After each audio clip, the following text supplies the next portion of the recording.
Oh, and your dog too. That's right. Hello, and welcome to the Arcade Hangout episode number 110. I am Orange Whip, one of your hosts for tonight's show. We are a bunch of arcade collectors who like to meet once a week to chat about our hobby of collecting arcade games, and we are doing it right fucking now. Let's do this! We have a new, I'm going to call it a series of questions that was invented by our own Mock the Magic Man, with some support from 34K. And the first question is actually been given by our very own Crafty Mech. And we are going to be calling the series, which I believe came up from 34K, as well as Crafty Mech, the Sell, Keep, Burn question. So this is based on, Andrew, what is it based on? Was it Fuck, Marry, Kill? Yeah. Yep. We need a jingle. Yeah, we do need a jingle for this. Jim. Yeah, Jim. Da-da-da. Yeah. It's gotta be Da-da-da-da-da-da-da. finish him. Yeah. I thought you could do I Like Chinese. I'll save those for later. So the Sell, Keep, Burn is basically there's going to be 3 games that are going to be presented, and each person has to choose if they want to sell, keep, or burn that piece of shit. I've got it. Yeah, We should get our IRC to maybe join in this one too. Yeah, we could get the IRC to play along with us too. And No, you have to sign each one like its own thing. Like you can't keep 2 of them and burn one of them. Oh, right. One of them has to be burned. One of them has to be kept. Yeah. I'd marry him, I'd fuck him, and I would shoot him. And one has to be sold, right? Yep. Sold. Sell, keep, and burn is Sell, keep, burn. Yeah. premise. Yep. Sell, keep, burn. Okay. So tonight's 3 games for the inaugural Sell, Keep, Burn. And I don't know if we're going to do this every week or not. We might throw them in here or there. But so tonight's 3 games are Prop Cycle. And there's a little bit of a side story to the Prop Cycle recently. Kaneda's, is that how you pronounce it? Kaneda's? Yeah. Kaneda. MAME pedestal. From Akira. And Pit Fighter. So there was earlier there was a comment about, or not even a comment, a question about what Kaneda's MAME pedestal actually looked like. So I got a photo of it here I can share so that everybody knows kind of what we're talking about. I think it looks beautiful. Look at that. You can play Street Fighter with a trackball. It's amazing. So it's a the only question for Mock is: are you going to marry that, or are you going to fuck that? Yeah. I'm gonna blow a load on it. Right on that black trackball. You could definitely have sex on that. It's a 3-to-1 equivalent. Sex on What's sad is like that's a halfway decent one compared to what a monster mine is. well, He You know did what the funny- mock. He did the monster mock. the funny thing is looking for that photo. I mean, so what it is a standalone pedestal, and then the TV is mounted to the wall. Yeah, But when I was looking for that thing, that is not the only one that's the exact same shape and layout. It just has a different CPO on it. There are other ones that are exactly the same. So I don't know. Well, even with the player 3 and player 4, 6 buttons. Yep. So those 6-button 4-player games. Yeah. There's a lot of those. So I don't know if it was something that maybe came up on the Ryo Vac or whatever the hell they call it to build your own controls. Yeah. BYOSD. Oh yeah. Yeah, the Ryo back. Or what? Well, but, so he bought that thing though. Like he had that custom built for him. Hey, that Brad. wasn't something that, at least Steve built his. yes. That thing he bought and paid a lot of money for, from what I understand. Oh, he did? I didn't know that. Oh yeah, that was not a custom Dude, build for himself. It's got like 6,000 games in it. Okay, so Orange Whip, I'm gonna send you my controller so you can post it up so people can laugh at it. Okay, where are you sending it to? I'll Slack general. Make sure the cup holders are folded out in the photograph. Oh shit! I forgot. Oh my God, no, but they're there. no. There are cup holders. Should I do another one with cup holders? Okay, hold on.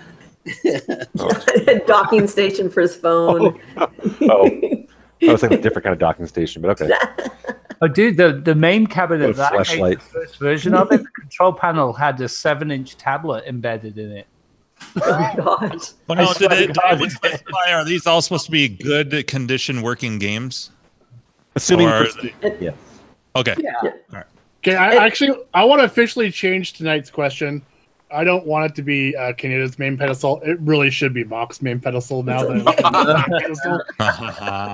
Oh no. Oh, That docking makes it- station, nice. Yes. Look at that. Oh, Look at all the graphics. oh my God. Daphne's butt. I should have gotten that. This is All what right. I should have had in the. Oh my God, Daphne's butt. See, See, I needed this for the video, for the music video. I could have had that in the. Is she I still know, riding that I light know. cycle? Are insane. Could you put Daphne on the light cycle there, Mark? What does it say about the trackball here? I can't read that.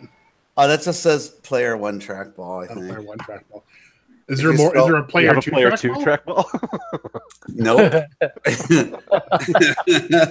Player Yeah, that's one on the flight other stick. control panel that you can snap onto this one. Nice. So I have a. I'll send Oh, another there- picture that has the drink holder. There is a flight stick as well. I see. Oh, isn't there? Yeah, There is a isn't better- Rampart? Isn't I was Rampart zoomed in too far there. Here's a better shot. So now it's Oh, there we go. the full reveal. Everyone's been asking me to so you can see it. There you go. Look at that. Laugh it up. Full reveal. All right, take the That pants analog off. stick there. Look at that big old. Did you Yeah, take well, stock out in the button manufacturers or something? Okay, here was my thinking back in the day. So That's the purple buttons. $2,000 control Uh-huh. panel. The Right there. yeah, it was a lot of money in buttons and stuff. And joysticks. Okay, so the purple buttons up there, I was like, oh, I want the same controls as Asteroids. So if I can Oh, I play didn't even see Asteroids those. Holy or shit. Asteroids Deluxe, I can play that. Oh There's a wow. hidden joystick right here That too. joystick is a 4-way. I didn't know that they had joysticks that you can switch. There's just little gems you keep discovering on this thing. Oh yeah, it's Where's a full of Waldo? surprises. Like you say, you can't see the cup holders either. You're missing a few illuminated I buttons. just sent though. another one that has the cup holders out if you want to pull that out. Yeah. Let me see. But oh, okay, I'll wait till you bring that up. But the flight stick is so you can play Tron, and there's a rotary. You no, need sorry. really long arms, though. Yeah, that's the thing. It was closer up. Okay, so I put a drink on the there left you go. one there. Oh nice. Hey, Mock, Priorities. Wow. Mock. Yeah. So if you wanted to have a steering wheel, do you have like a mod where it has like a suction cup on the backside? Yeah. No, Nice. Then you have with steering wheel? sort of could, except for the see that silver dial that's above the trackball. Yeah. This is the portable version. So now that spinner you can play Arkanoid, but it also works for like Tron and Tron just Citron, But that lifts and pushes, so you It's a push-pull. Like, Nice. yeah, it's a Yeah. push pull. Yeah. And you can disconnect that and put a little mini steering wheel, but I'd never done that. Well, that would interfere with your Snap the Tron steering stick. wheel onto it. This is not kid friendly. It's a good way to weed the little kids out. Hey, try to play Tron. I dare you. Yeah. It's Now that basically like a keyboard. oh, it's just ridiculous. So the flight stick was closer to you, and then somebody in arcade controls goes, "Oh, you should pull that away because it's going to get in the way when you're playing Street Fighter, hitting the buttons." And I should have just left it where it was because now it's a little too far away to be comfortable to play. So, yeah, that's just all. So, Hey, there's So, another Do arm you with have that. do you have a version 2 that you're planning on building at some point with that thing, or are you like done with that project? I'm thinking if I ever do it again, I'm just going to buy a Z cab that has Street Fighter controls and be done. Yeah. Downsize everything because this is a fucking huge machine. But I don't know. It does play anything, but I don't know. Who cares? Oh, that's so sad. Does the monitor rotate? Yeah, no. Yeah. Come on, man. Wow. It does. It does have the LCD, so you can play Cuphead and stuff. So that's cool. But So you're like not really a MAME lover. No, I'm a lover. It's just I don't have enough motivation to build another one. So because that took so long, it took 3 months to build that. With That's fast, actually. That was in every weekend going to my friend's house because he has all the killer tools, and my wife was getting more and more pissed off. It's like, yeah, every weekend you're over there. I'm like, oh man, You should be back here selling handbags with me. All right. My old man So- is a television repairman. I think it took me 9 months to build I mine. can fix it. Something like So- that. Well, so when I see Kaneda's controller, I go, oh, that's nothing. What a peasant. Yeah. That's You're it. just- That's a puppy If it doesn't version. weigh 800 pounds, it's not a MAME machine. I was going to ask Mock, did you ever weigh that control panel? No, it's a beast though. It's so heavy I don't even need to screw it down on the base. MAME lover says it looks like a 4-player defender. Nice. Hey, it plays Sunset Riders or any other 4-player main game you want. And Until no, someone boy. resets it. It is fun playing NBA Jam. That gets played a lot. So that's something. Actually, NBA Jam. Yeah, I got to come back to that. So let's come back to that. But there's an event happening here in Denver. I'm going to talk about later. Oh, okay. All right, so All yeah, right, let's get so back. I gotta pick somebody. Let's get this question done. Sell, keep, burn, prop cycle, Kaneda's main pedestal, or pit fighter. Let's start off with. Well, you know what? There is a MAME lover among us. Let's go to Mock. Oh. Okay. I would probably.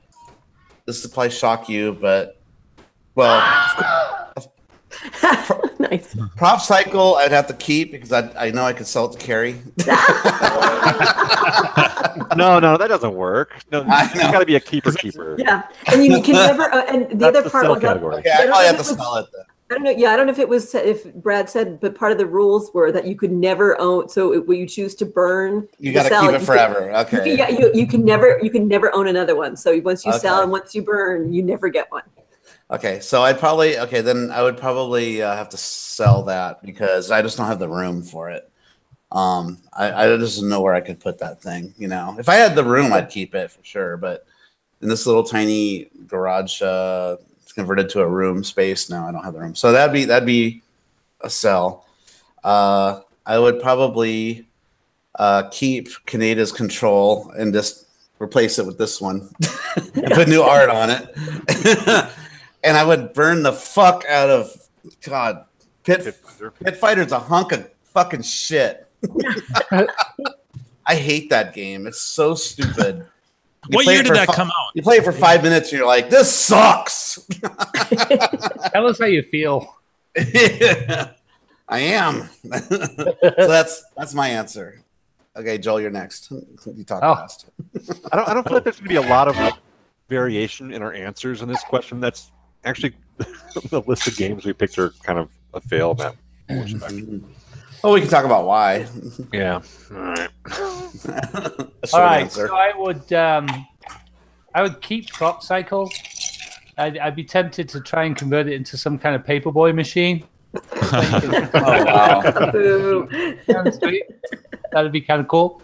That would be cool. If they're actually Yeah, pedal it would. instead of pushing forward. Yeah, that would actually be awesome.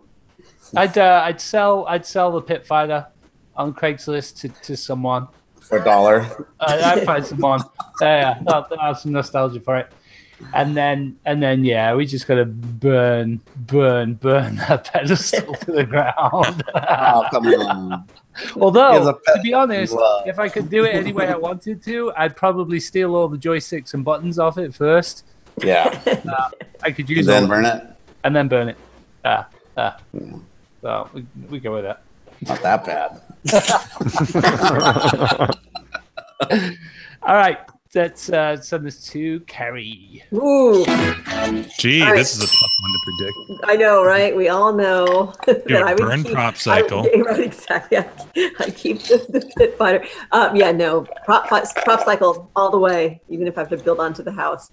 And I would actually sell Pit Fighter just because I figured that one is a classic game versus the homemade creation. So the homemade creation would get burned, but I'd have to wear some sort of mask because of all the toxic fumes that would come off of all the plastic and all the foulness. All right, I will pass it to Gak. All right. Can you guys hear me? Yes. Yeah. All right. So, wow. Just the thought of the prop cycle that potentially one that Ty used to have, so to have like his ball sweat all over it. Oh, Jesus. So, yeah, I think I would keep that one. Somehow I'd have to figure out the space. The MAME tab, that's probably the most valuable, unfortunately. So I'd sell that. Buy a bunch of beer with the money. And then, yeah, I have no interest, or I've never even played Pit Fighter, so light that fucker up. I didn't think about it. You know what? If you took that control panel and you put a Raspberry Pi in it, you could sell that thing for like $1,500 probably. Oh, yeah. Yeah. Right? Did you say Tiger's prop cycle? Tiggy's. Tiggy? Tiggy, yes. Yeah, you'd have to, dude, not just ball, you'd have to blacklight the shit out of that thing. It's got lipstick on it. Yep. Oh, God. On the seat. I'd be searching for a place that doesn't have cum.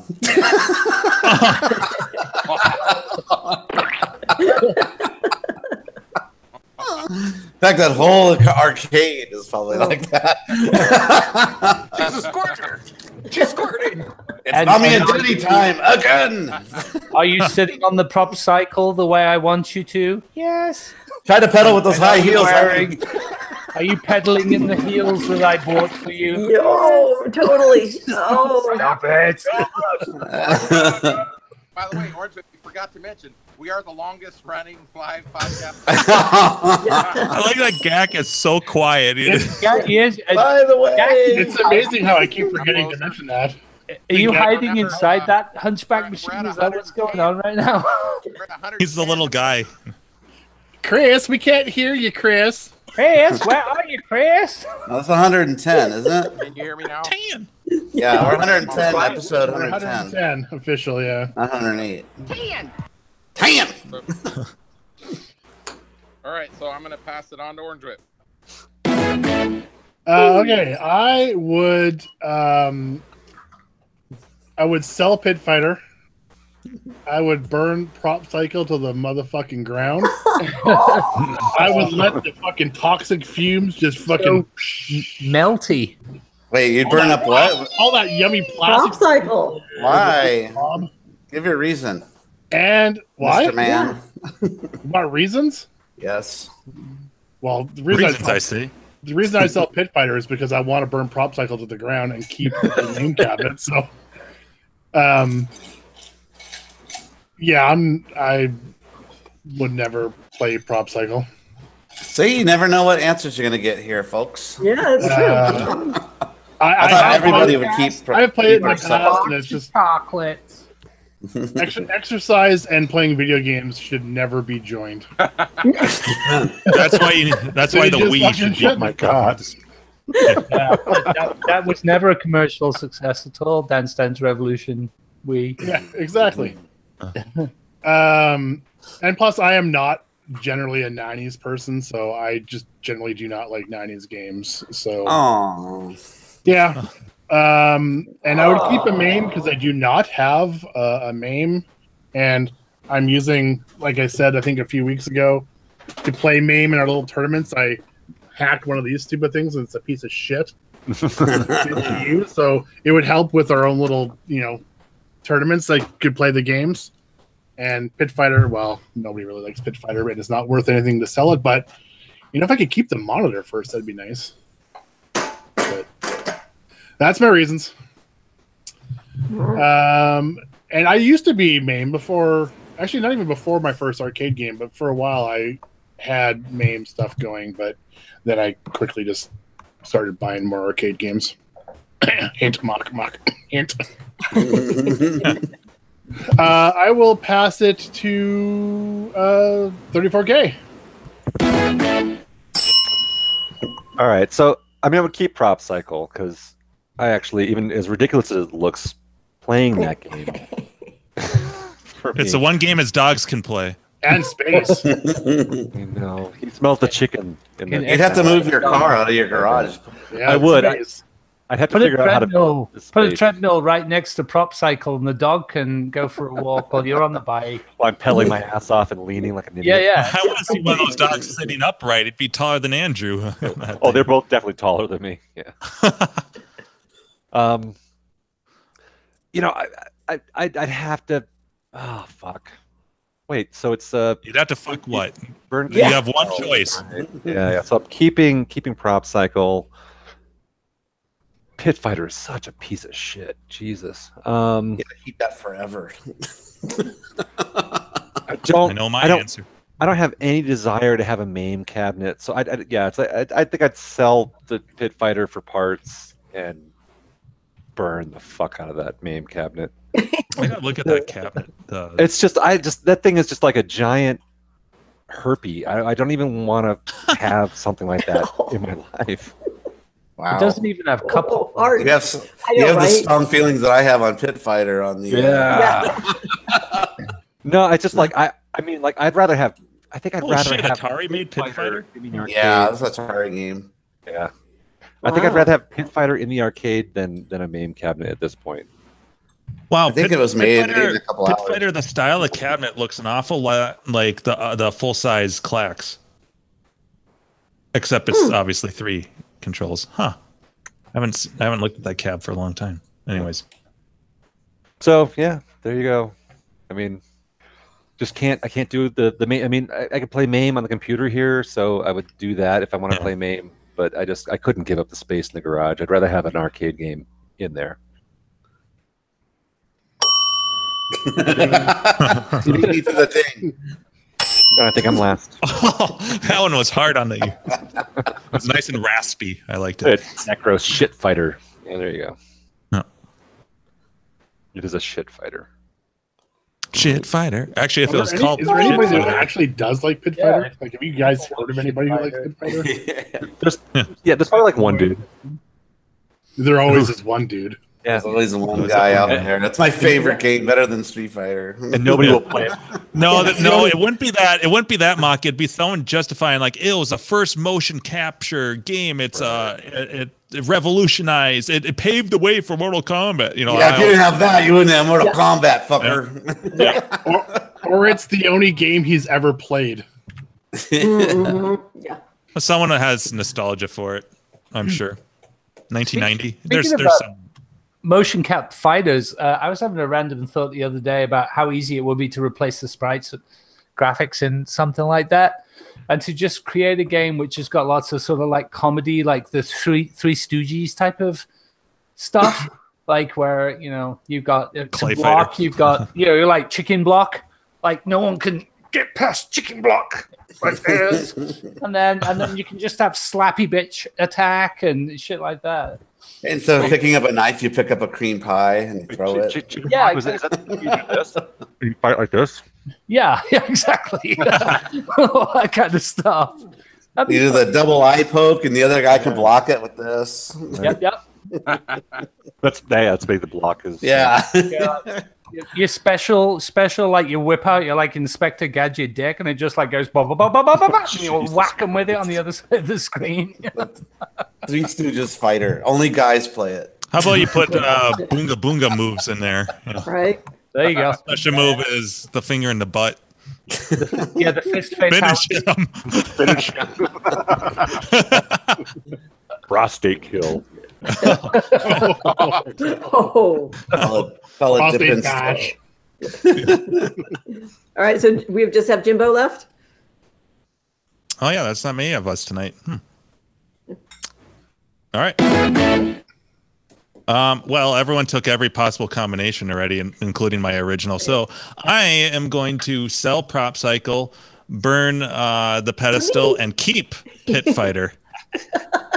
because in another 10 years, that's going to be the most sought after game ever. Because people are like, I don't see pit fighters anymore. Everyone converted or destroyed them, so there's a shortage of them. I really want that. It's rare.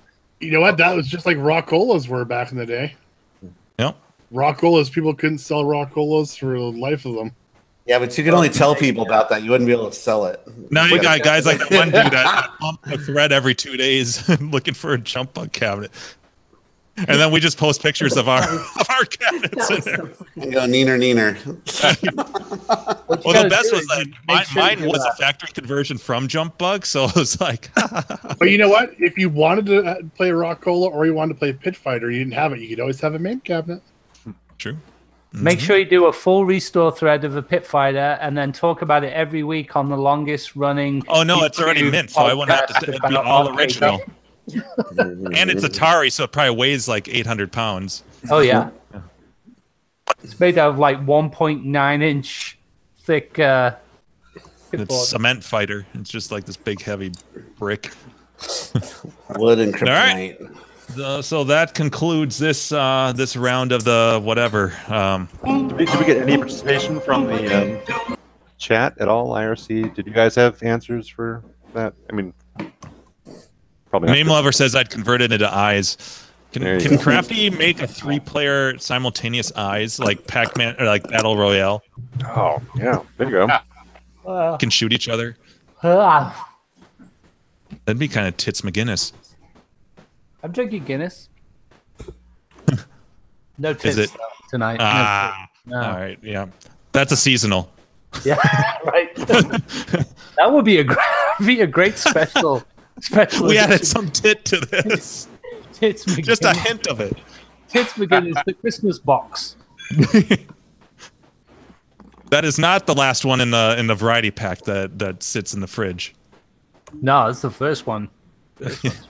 First one to go. So you guys want to talk about NAT 2018? Yeah, it's more interesting now that I'm going. Thanks, Joel. You're welcome. Well, it's still happening, so I guess that's good news. But yeah, what else there's to talk about? It's going to be on what month? What month is it? It's tomorrow. It's still happening. Yeah. That's good. So March 15th, right? It's Thursday. Chris? Chris, we can't hear you, Chris. Are you in the cabinet, Chris? Because Mock's stirring his secret sauce drink. Oh, sorry. Is that vodka? Get out style. Vodka with UV cherry. With a little bit of Pac-Man in it. UV? Or is it UV? Yeah, UV cherry with some lemonade. In case anybody is interested, if you're watching live or after, or listening to the audio podcast, I have put a link to the details on Clav or NAT 2018 in the last couple of weeks, as well as nights. So they can always click that link if they don't know how to search things on Clav and find that information. But it's basically a tournament that these guys are running in Denver in the middle of March, basically, right? Not Denver. I mean, sorry, San Diego. Yeah, San Diego. Definitely different state. Don't show up in Denver. That would be That'll be awkward. Hey, Andrew, where is everyone? Andrew won't be there. He'll be in San Diego. Hi, I'm Wendy. But yeah, it starts March 15th. That first night, or that first day and night, will be here at my place in the arcade here. March 16th, the Friday, is going to take place at Keith's house, where we are going to do a pinball tournament. And then March, whatever comes after that date, is the Saturday, and that is the Kong Off Championship, or the final day of the Kong Off Championship at Arcade Expo in Banning. Anyone who's planning on going to that, you will need to buy tickets ahead of time. You can go to the Arcade Expo website, I believe, and just buy tickets online for that.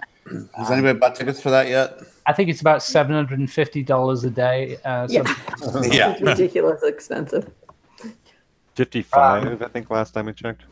But yeah, if you plan on coming to NAT, make sure you sign up in the thread on Clav.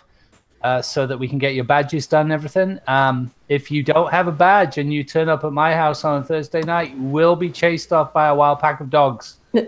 So Carrie's bringing the dogs, so we're going to borrow the dogs for that. So, Mock, Jeff Kinder, Yeah. did he wind up talking to Keith? No. Not yet. Okay. I don't think so, but no, he's good to go. Is that Yeah. you, God? I talked to Keith about it. He was cool about it and everything. Yeah, because he's planning on coming out to Arcade Expo, and then he saw the thread and said that'd be cool if he could hang out with us too. So Yeah. down for that. $55. 55. Yeah. So, Listen, no ID, no goddamn beer. Standard. Well, technically, you don't actually have to pay for Arcade Expo if you just want to meet us and hang out, because we'll all be drunk as shit in the parking lot. there you go. Or So you can hungover. just stand in the parking lot. That's what we'll be doing. No, And then- right, because that'll be day 3. So. No Yeah. problem. Yeah, we'll just be. Yeah, we're going to be in a bad way by day 3. Griffin. So We're either gonna be hungover as fuck or drunk. So Waka waka! Well, we won't be hungover because we'll have Never Too Hungover. Where's the commercial? Oh, yeah. Sponsored by. Yeah. Let me queue up the. And we have a code to give away too. You have a code. We're just getting ready for that future show. Yeah. This is a trial run. We're practicing. Yep. Yeah. Yep. And it tastes delicious. That'll be the musical Never Too Hungover chime. Although I'd be visitors. There you go. Promo code on Amazon. SUPBWL. Don't forget it. It ends tonight. we will not be there the last Call the Friday. next 15 minutes. No. That's right. And we'll give That's you- an exclusive code to the Arcade Hangout. It's got nothing to do with the super. yeah. Brad should throw up Yeah, a little okay. counter, a fake counter. there you go. Buy 4, get 1 free. And then If you you order get now. we'll throw in a chia pet. Yeah. And a towel. Yeah. Towel. A cum I just have cloth. to say, it looks like we will not be at the Kong Off on the final day because it ends on Sunday. Yeah, no, we're just gonna be there Saturday. Okay, I thought somebody Oh, said that yeah. we were there the final day, but We will be in the vicinity of Kong Yeah. Off while Yeah. it's happening. yes, that's what's important. And There drunk. So you're welcome to come along. And get drunk in the parking lot down by the river. Haven't used that one in a long Yeah. time. Oh. That's about it, really. T-shirts, are we still, have we had interest for them enough that we're going to do them or not? I don't know. I don't think we've heard much in the way of T-shirt interest. I know that we definitely are going to do badges, but aside from that, I don't know. Yeah. Well, it's We don't- March, so you'd have to do like, We don't even have a design, so. long sleeve tee. Oh, that. Oh yeah. You can Oh, you do those in like just like takes like 10-15 minutes, right? Mm-hmm. Super easy peasy. Go to makemealogo.com and just like Yeah. assemble random vector things together. And Yeah. There you go. Yeah. And then we'll end up with Console. something that looks like a MAME control panel. Hey, That's the joke. Yeah. oh, dude, That's that's what we're going good. Yeah, we have That's good right there. It's just covered in buttons. And then on the back it says, "Where's the steering wheel?" Holes, Actually, that would be Yeah. T-shirt, just covered in shit, and in the back it just just says like everywhere.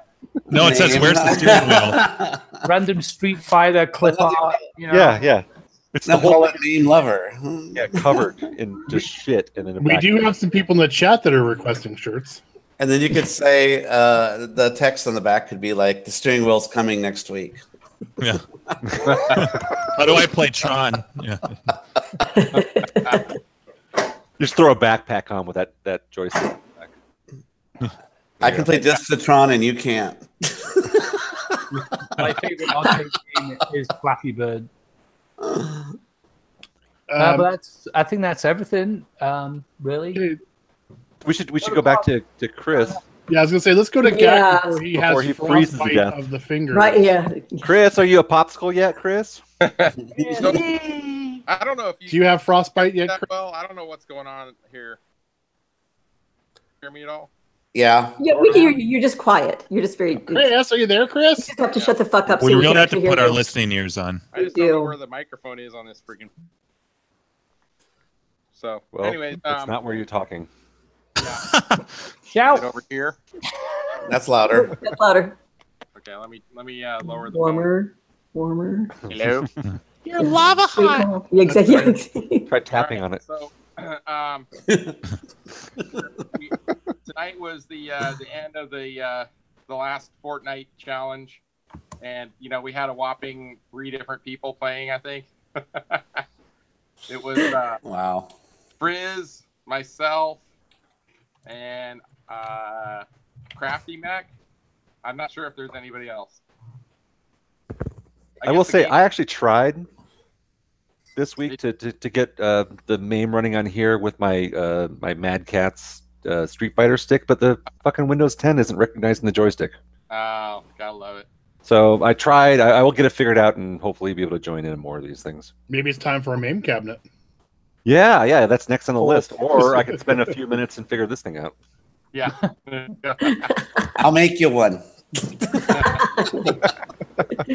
Oh, and I noticed the Pioneer balloon is not in your collection, Steve, by the way. So I'll apparently have to add that one to Hyperspin at some point. I'm going to give you 57 buttons. And There, Gak, I'm showing the scores right now, Gak. I'm going to put them on my desk in front of me. Yeah, 4 people. Woohoo! Jimbodini. I guess the game. I did not play Hunchback at all, obviously. The game's just a little too obscure for anybody to want to play them, I guess. I don't know. Time of the year, maybe too cold. So, yeah, the first thing we talked about, I think last week or the week before, about Pioneer Balloon. Jimbo, you noticed some weird, funky things going on your setup, and Crafty Mech noticed some glitch in the code or something like that. The SMT code, right? That was pretty interesting. He talked about last week for those that missed the it. Matrix. Yeah, right. Whoa. So at least we can walk away and say something new we learned, right? And then Hunchback, I've learned quite a bit tinkering around with this stuff too. But yeah, there is very little documentation on this game. I only found one website that had what they said were dip switches that were not, proven out. And I tried them. I messed with my 2 machines for like 3 hours last night. I could not get the exact same dip switch settings they said they were doing. So, but yeah. So I still am gonna try to dive in deeper with this game on my own. But yeah. That was our last 2 weeks, and then I asked if anybody was interested in commenting on some new games. I had a couple in mind myself. So Slick Nick, he listed off a few, and so the one I'm picking out of that list is, I think it's Alibaba and the 40 Thieves. Obscure game. Sorry. And then I don't know if they're different or not, but either Galaga 3 or Gap Plus. Isn't that basically the same game? Do you guys know? Can anyone hear me? Yes, we can hear you. Don't know. I The would only say one I that do would not know would be Buffett. Yeah. Too bad he's not here. But I thought there were different games, but I'm not sure, so I didn't want to speak up. well, I'll take Galaga 3 for right now. I'll double Wait, which was the one? Clint says yes, they are the same game. Okay. Boom.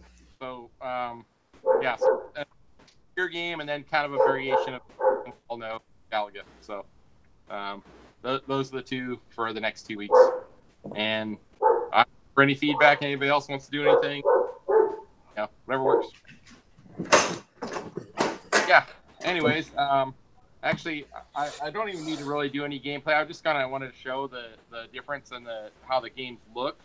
So this is my Show me what you got. This is the DK conversion Hunchback. And I forgot about that. See how the bricks are like kind of purple with red outlines, and I think actually let me just start real quick. We can hear the gameplay just so we can compare it to the other one. There's a lot of barking in this game. Oh, sorry. I'll mute it. That's all right. Damn, and they're even outside too. Shit, I better call them in. Life. I'll be right back. So, anyways, that's I'll end this game real quick, and then I'll go to the other. So, my other machine is, I believe, what was the original hardware, the CVS, Century Electronic or Cartridge Video Systems. So up here is the marquee. Actually, you can kind of see so there's you got the CVS logo there, 1983. Oh, that was a good year. Hunchback, and then over here. So take a look at the Hunchback dude here. He's got kind of a tan going. He's Tanner. Then over here, he's That's politically correct. This one's not. And the castle is like a dark gray color here. And then in this one, the castle is like kind of a tannish color. And then we got the scantily clad princess here. Very boobily. I'm surprised there isn't black. She actually has white. She has not safe for work. She has white teeth in this one, but actually in this one she has like her teeth are kind of cracked out. And too. Dark. Ay, no me gusta. But yeah, see this game, the colors to me look correct. Like the Hunchback dude looks kind of normal coloring, whereas on the other one he's kind of day glow, green and purple and stuff. So, but I think it needs a cap kit, Chris.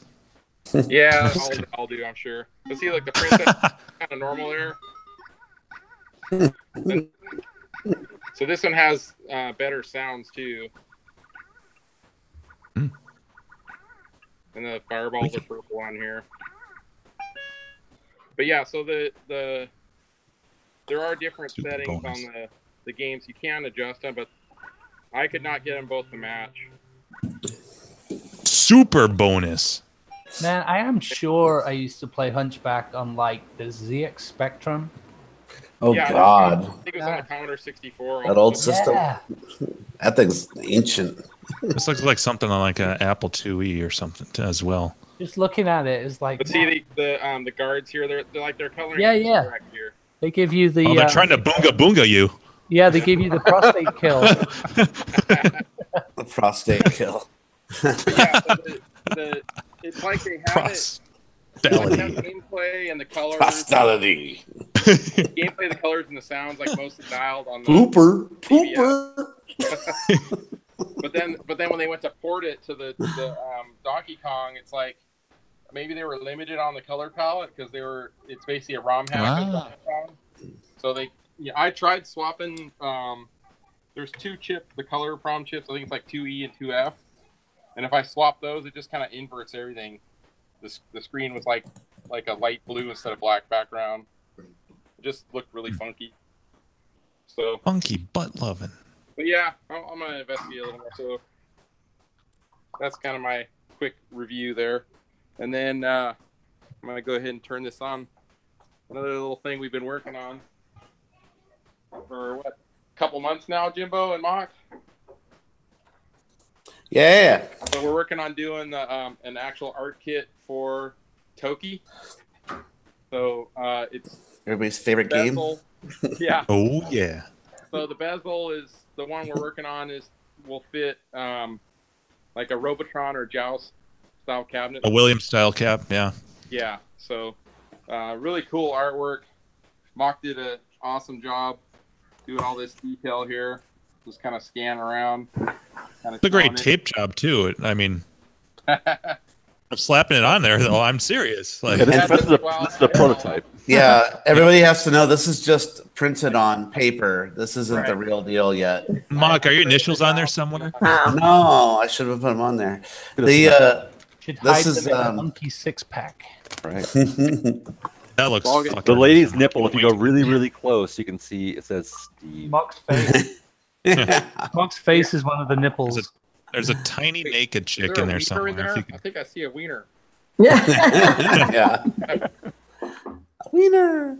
So my I think it looks awesome though. I think it's sweet. This monitor it's gorgeous. But I have Toki in it. And it looks fantastic. Wow, that was nicely done. So yeah, I love the game.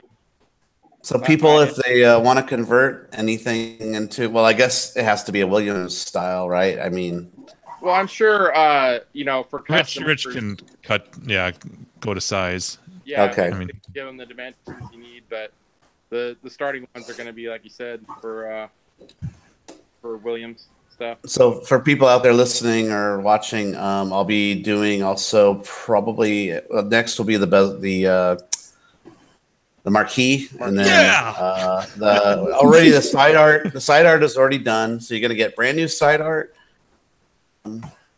bezel, brand new marquee, and then maybe I'll do the control panel. Hopefully, so you'll be able to deck out an awesome Toki machine. What do you mean? Maybe you got to.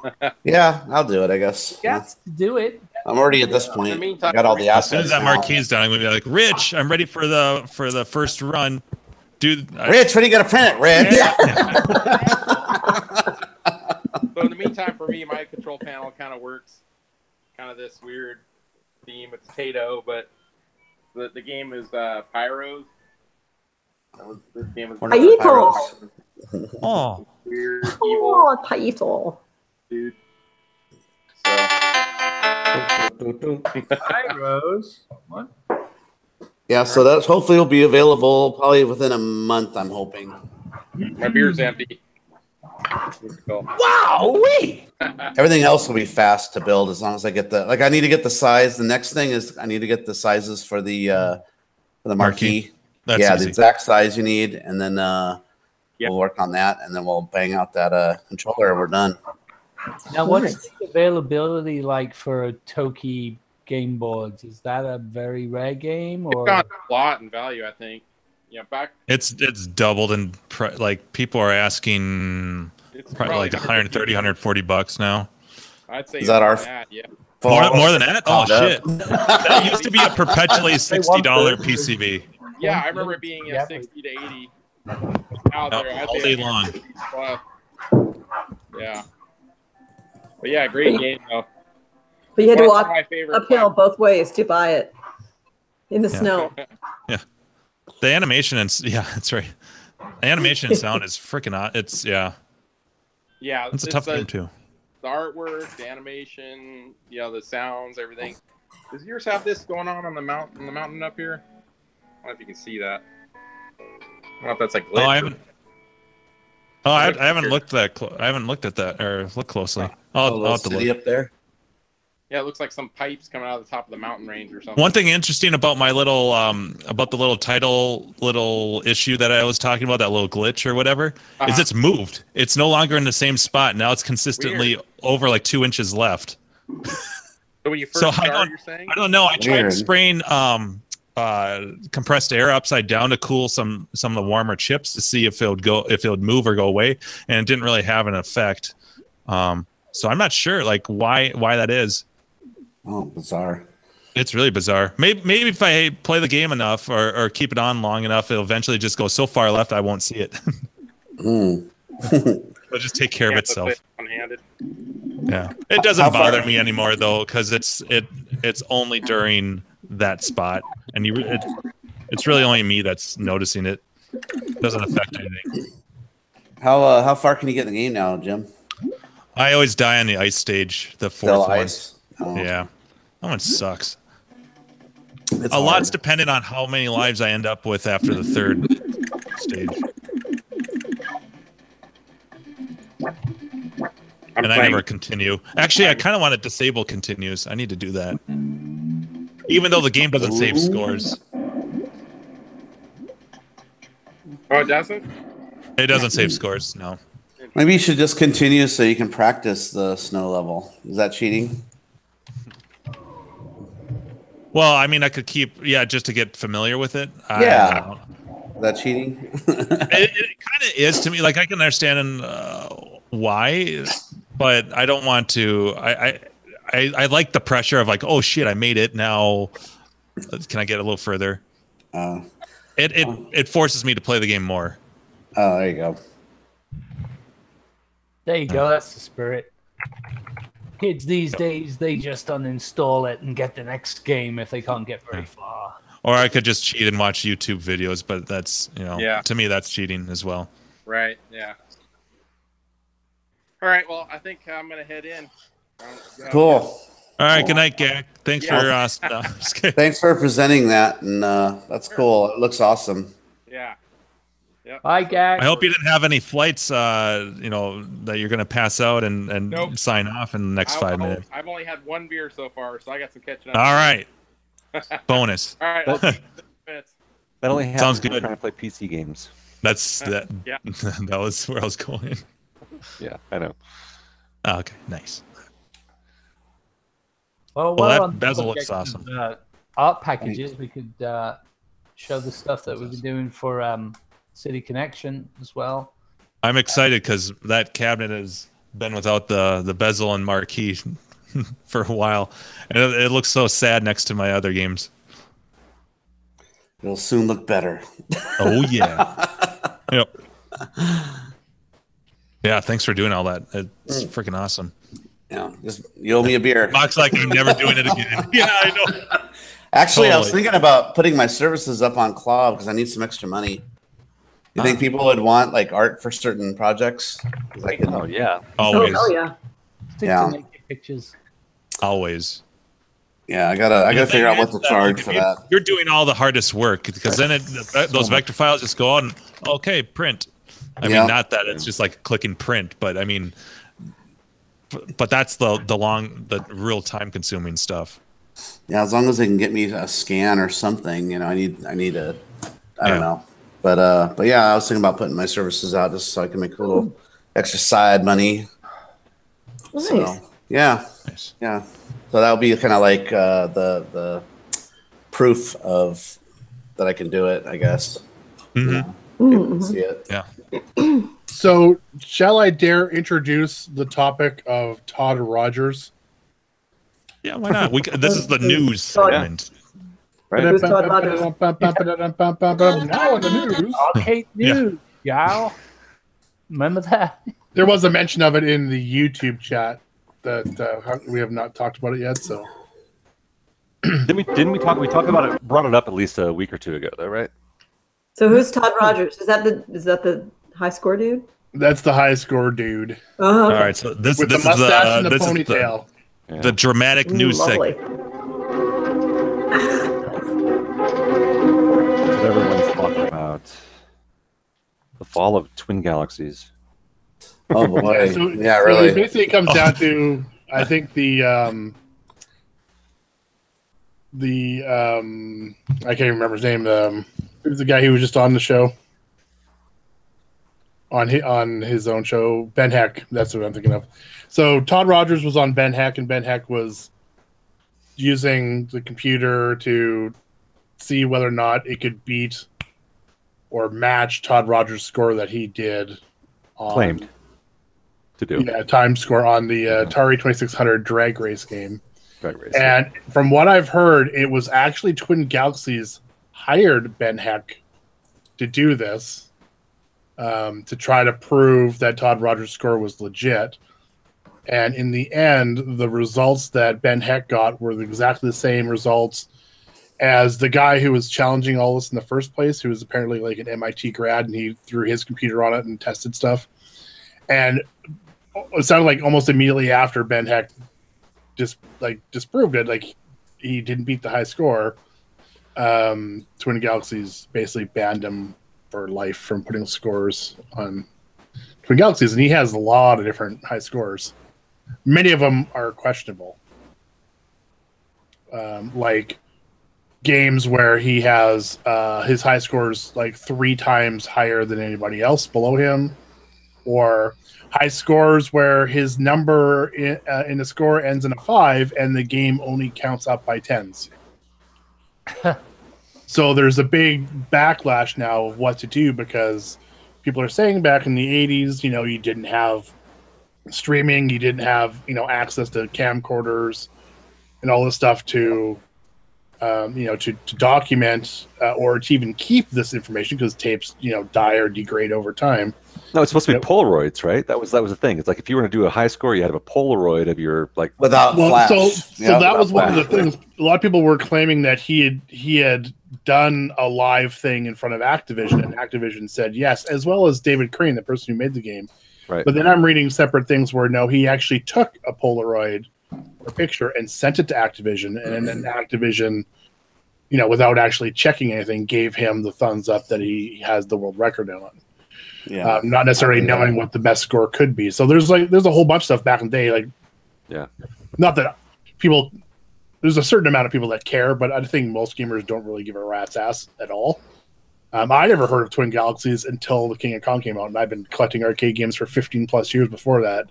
I never even heard of that. I don't know if that's just a Canadian thing or what, but so there's a lot of old record holders who are legit, like Tim McVeigh. Crafty knows Tim, who's up in arms because he doesn't want old school gamers who are legit to get shit on basically for having these high scores, because they're all in the Guinness Book of World Records and stuff now.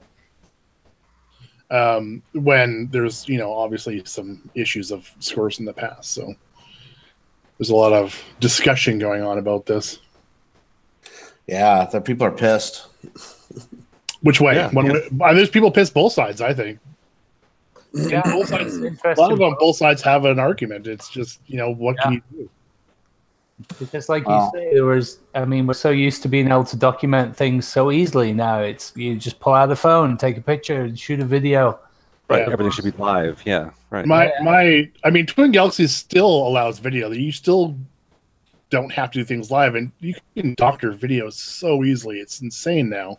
Oh yeah, that I don't even streaming. Head on your head. Well, no, hang on. Even streaming, because you can you having OBS, you can just switch a feed. You could have a pre-recorded game that you doctored, and then you could be streaming that. Nobody knows that you're not streaming something live. Yeah, right. It's just, to me, it has to be done in front of a live audience, which is, kind of what Arcade is doing. AURCADE. But my argument, I actually had a long discussion with Tim McVeigh this week on it, and my kind of thing with both Arcade and Twin Galaxies is anytime the owner of an arcade or the owner of the business is the one that adjudicates and has controls and the passwords, and they're the key holders of the high scores, there's going to be a conflict of interest. Yeah, even it with has Arcade, to be an independent person. Even with Galloping Ghost, I hate to say it, and I know Glentoris is in the chat right now, and I trust him with everything I know. There still is, whether they are 100% true or not, there's always this, this aura or this thing hanging over their heads that, is there a conflict of interest? Obviously, Doc Mack has a vested interest in having high scores in his arcade, and he happens to own arcade.com. And It's the same thing with Twin Galaxies, right? That was an arcade. Because one of the arguments was, well, how is him owning Twin Galaxies, Walter Day owning Twin Galaxies, and keeping the record books, how's there a conflict? I'm like, he's claiming himself to be the video game capital of the world. How is there not a conflict in this? Yeah. Well, didn't they? They addressed some of this in King of Kong as well. Sort of, there was all the questions about that stuff, and it's a shame as well, because there are those people that are involved in this stuff that spend, like Clint, for example, spends so much time and energy and dedication to doing the work. Accuracy. So it's not fair for everyone to just come running in and start shitting all over it, because one guy is proven to be an asshole who's just lied the whole time. You can't just, people love to go to outrage level 11 these days, and they just want to trash everything as soon as they find, one imperfection. Right, because that's sensational. That's the story. That's exciting. That's like, oh my God, the king has been dethroned because he didn't even deserve the throne in the first place. Yeah. Right. My argument to all of this was, well, just imagine if the auto manufacturers were the ones in charge of all the safety regulations for their cars, and not a third party that was involved in mandating all the safety regulations for cars. Car manufacturers would do everything as cheaply as they possibly could. It would have your best interest in mind at all. I hate to say it, but like look at Volkswagen with the diesel scandal. I mean, that was right. I mean, but the emails. I'm a huge Volkswagen guy. The emails. The private email server. What? Yeah, private email server. Yeah, I mean, or dealing like with different ROM revisions is another huge thing. So like I know that Galloping Ghosts, they have two games that I happen to be good at, so Rastan and Forgotten Worlds. I happen to know that there's multiple ROM revisions for those things. So, but they don't note that on the arcade website. And I don't know if Clint wants to chime up in the chat, but like, how do you note those variances which make dramatic gameplay differences in the games? Yeah. None of that stuff is actually recorded or part of the record for the high scores and when they're recorded. And I think the Nibbler documentary with Tim McVeigh, just having a capacitor out of whack can make a massive difference in scoring in the way. So that wasn't a cap, but it was the CPU, wasn't it? Something, yeah. Yeah, it was the Z80 on that one. The clock or something. Yeah, right. But I mean, just imagine, even if you had two brand new boards, beside each other, they're not all going to perform the same. Every game has tolerances in all the parts of it. They're just not going to perform the same. Right. Ever. Because these things were made for entertainment and to make money. 30 years ago. Yeah. Yep. Didn't remember Zhao talking about how he was pissed that he couldn't post his he thinks that his score is could potentially be a world record score, but the score that's on Twin Galaxies, he says it's probably an impossible score to attain, and he thinks it's a bullshit score, and where's the record of that? Where's the video you can watch of that? Right. Well, I think 720 has the same issues, right? I think I'm sure there's a lot of where the scores on 720 on Twin Galaxies, they're like that's unobtainium, that's impossible. Yeah. So some of these scores are very questionable. Yeah. And they should post those videos on YouTube or something because. Right, but how do you do that? So if you want to be the be all end all of record keeping when it comes to scores, arcade has come closer because I think at least that all their scores are at least validated by a judge. A physical referee there. Right, yeah. Performed live by... Performed in an arcade in a live type event, either at an arcade that exists like Galloping Ghosts or an event like Grinkfest. But even Grinkfest, actually Grinkfest brings up an interesting point too, because you look at the Super PAC scores from a couple of years ago at Grinkfest, and it's Clint fucked those scores up.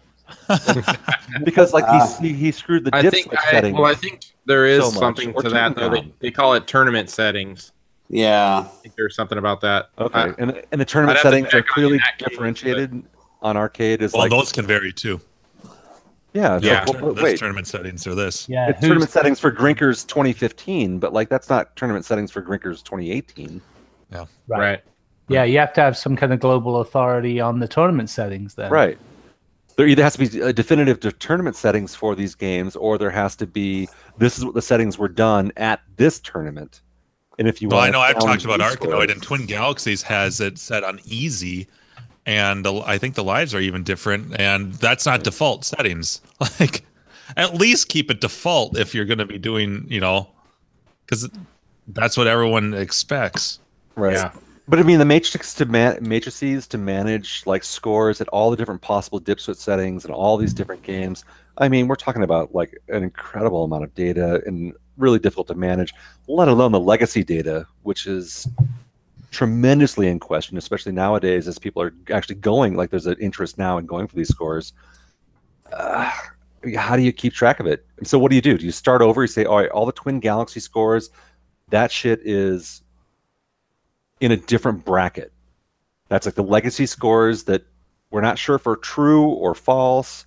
No disrespect to Tim McVeigh for his scores back in the 80s on Nibbler, but we need to do modern scores to start a new era of scores that are performed in a different way or validated. For Tim, he's been able to back his scores up. So. I just bring that up. Not everybody can. Yeah, no, I just bring that up as an example of someone who did it back then and can do it now. But do you separate those legacy scores from the modern scores, the contemporary scores, and treat them separately? But I don't want to, you don't want to devalue the scores that were accomplished by the dude in Man vs. Snake in Italy. right? He doesn't want to play the game anymore. He Yeah, has no interest in touching done. Dealer ever again for the rest of his fucking life. But it's possible there are people out there who performed those scores back in the day who did scores that, or at the very least, no one else has achieved anywhere close to those scores for some reason. And you don't want to discount those as being, completely invalid. So yeah, so I mean, how do you create a system which allows people to who are actively searching for these high scores, looking for the new challenge, and respect them? But I don't know. It's theoretically, if Todd Rogers' score was, you could get to that same score, or Tim McVeigh's, or the guy from Italy, that score is possible. As time goes on, if somebody cared enough, somebody would beat that score or tie it at the very least. Right. Like, if you think about 7 or 8 billion, or how many people we have on this planet, the chances of that one person being the absolute best of that game in the right circumstances and everything is probably pretty small. And that's why, everybody always thought Donkey Kong, well, nobody's going to beat that 1 point whatever minute. Well, fuck, it's been beat 30 times over. Yeah. And or the original 800,000 from Billy, yeah. And it's because people care about it, and they're true, actually. Right. That's really worth well underscoring. It's so Billy's score of 860,000, whatever, 870,000, whatever it was on Donkey Kong that stood for as long as it did. Yeah. And no one gave a shit about that game. Now all of a sudden people are pushing that thing where it's like, a score that jumps by a couple thousand points is a big deal nowadays, because it's gotten down to splitting hairs and about can you play the perfect game where you happen to have everything line up just right where you can get all the points. And did you guys watch that little 10 or 15-minute documentary on the world record Donkey Kong holder on YouTube, where he's talking about he currently has the highest, the world record score, but he watches the video back and he's like, oh, I could have squeezed out another, right. I don't know, 50,000 or whatever it is, Right. So, he looks at level per level. He's like, oh, I could have jumped 2 more barrels. I could have smashed 1 more. If this one had been blue instead of brown, I could have gotten that many more points. And well, he knows, just watching the video, he goes, I know I could have squeezed out X amount just from what I saw. So there's potential for even more. So if he has to, he might go back and do it again if he has to. But that's what I'm saying. If anybody cares about any of the old scores, someone has to at least be able to tie it. You know what I mean? And if people don't over time, then the chances of that score being legit are probably getting smaller and smaller every day that passes by. Right, but how do you separate the legit from the illegit from? That's the whole thing. Database. Without how do you being like an engineer. And why do you do an audit on every single game and do a computer-controlled version like the guys did on Drag Race to try and figure out what the ultimate score you can get on any one given game? It's just. I think, to be honest, what they need to do is sort of accept the fact that these are legacy scores or sort of posthumous scores. That posthumous. Jesus. They were from another time. Yeah. So it's like, okay, yes, these scores were recorded. There will be acknowledged for what they were and the time they were, but they are also acknowledged that these were scores that can't really be verified to a non-questionable level. So sort of recognize and acknowledge them. Right. Yeah, because they didn't even establish what the settings were on those games, too. Like I said, how many lives were there? What easy settings was it set to? ROM revisions and what ROM revision was it? So there's so many factors that aren't even recorded in those scores. Right. It's almost like we need to clean the slate from 1980. Exactly. That's what I'm saying. They have expiration dates. That's what I'm saying. Like creating. Say, look, these scores were historic scores or whatever nice nomenclature you want to attach to them to sound like you're actually not being a dick about it. But then also say, okay, moving forward, when it comes to championships like Donkey Kong that have a new level of relevance now, they're very tight, they're dialed in, the boards are checked, the settings are checked, yada, yada, yada. So at least you can differentiate between the two eras without just negating the old one altogether and all the work that went into it. I agree 100%, except we're not even doing what we're talking about as far as validating these scores today. Well, Yeah. Still not checking ROM revisions. We're still not double checking like dip switch settings for sure on all these settings. You know, so Twin Galaxy still allows streaming or videos, which is to me is ridiculous. right. Well, and then the question of like, yeah, can you validate a easily post processing, post playing? The problem is that takes a lot of time and man hours that they don't have, so it'd be easier just to not allow it.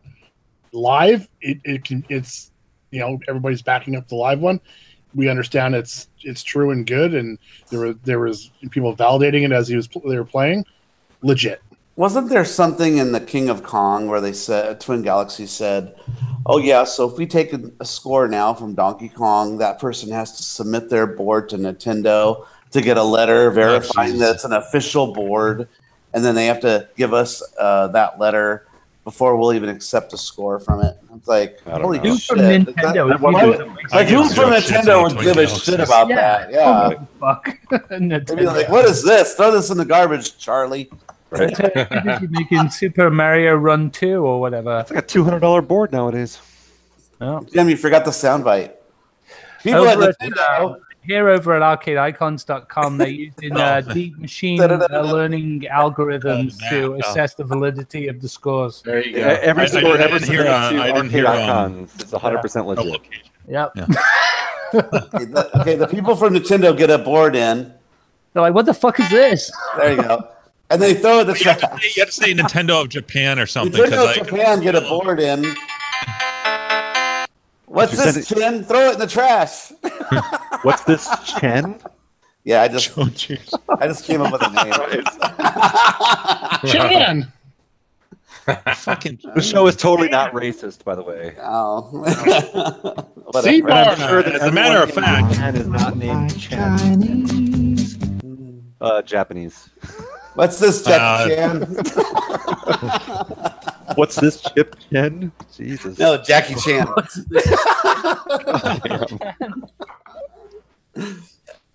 No, this is a great topic. I mean, I think that we all know the right answer is that you just have to have all the data. Let's just start over. All right. So Brad, can you go back to like 2 hours ago when we started this conversation about this shit and then splice it in, and then Steve is going to intro in us talking about this as if the last 2 hours didn't happen. All right, go. Done. 5, 4, 3, 2. Hi, welcome to Arcade Outsiders. Oh shit! Oh. Edit that out too. Hi guys. Yeah, we're fucked. Ding. No, it's a great point, but we don't have all the data points that we would need to actually properly do this. So, like, until someone is willing to reset, and I still think that we're in a point where we're in this transitionary period where we're still not capturing all the data required to validate these scores with 100% accuracy that people are actually playing on a level play field. Until someone requires that you include ROM settings, dip switch settings, board versions. I mean, who the fuck knows? Yeah. Well, we should hit up Blizzard and see if we can book some space at the Blizzard Game Center in LA, and we'll just start running our own tournaments out there. There you go. And then watch, all that kind of stuff. This is big money, a lot of huge salaries are on the line. I mean, we're talking about literally dozens of people who give a shit about this. Literally dozens. Yeah. I'm sure Slick Nick knows someone up there. Like, he's an LA guy. He knows peeps. Well, no, actually, I mean, taking a step back, it really is a pretty large crowd who actually give a shit about this stuff. I mean, the kickback, the post that Brad posted in Slack that we all read, I assume you guys read. So it's like, this is kind of a big deal. People are definitely talking about this outside the arcade community and in the larger gaming community in general. And the legitimacy of arcade scores, contemporary and past, are all in question. Yeah. So does anyone care enough to actually fix this, or are we continuing to go on this thing of like, well, who gives a fuck, and just play the games and enjoy yourself? I mean, you've got to get to a critical mass where it's worth putting in the resources to actually start verifying that stuff. And I don't think arcade gaming is anywhere near that number. Right. Well, and yeah, do we have a single organization? Well, it's Arcade or Twin Galaxies or any other, high score people who give a shit enough to actually take care of understanding the games well enough to. And I'm sorry, Arcade. I don't see it in them. They could have it, but it's not been happening.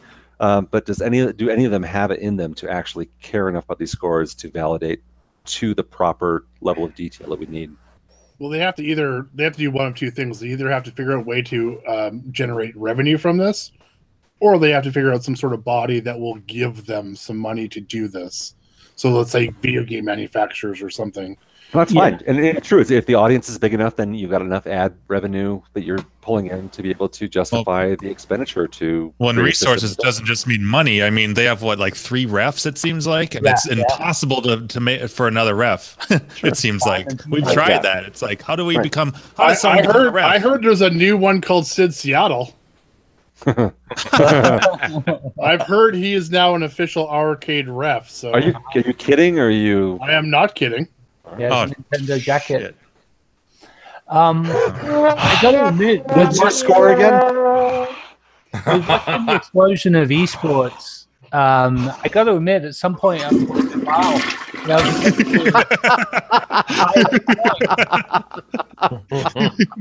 If only that were actually literally possible. Flush your mouth. Oh my God. Sorry, Griffin, what were you saying? I was saying with the explosion of esports, I wonder if we're going to get to a point where there's enough of a breadth in the community and interest level of watching video games that there is enough of a window in there for retro gaming to actually grow into its own category, within esports. It'd be interesting to see that if that ever comes around. We'll see how Ready Player One plays out. Right. Well, let's also not forget that the Guinness Book of World Records actually seems to care about it. Wow, yeah, but it doesn't matter if the masses don't care about it. Right, but the failing of Guinness is that they rely on people who don't really know. Yeah, they're not adjudicating it themselves. Yeah, alternative agendas themselves. Yeah, so it's the only reason they collected that stuff was to sell you books. The giant book you could kill a man with once a year. Right. It wasn't even to sell beers. I swear to God. Yeah, Guinness. Yep. Yeah.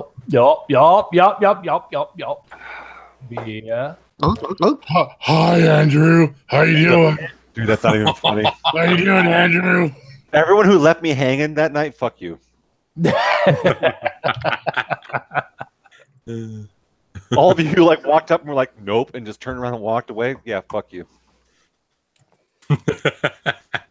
I love you, but fuck you. I love you, but fuck you. Mark's got the Devo hat on. I called this show Arcade Outsiders, so that's an instant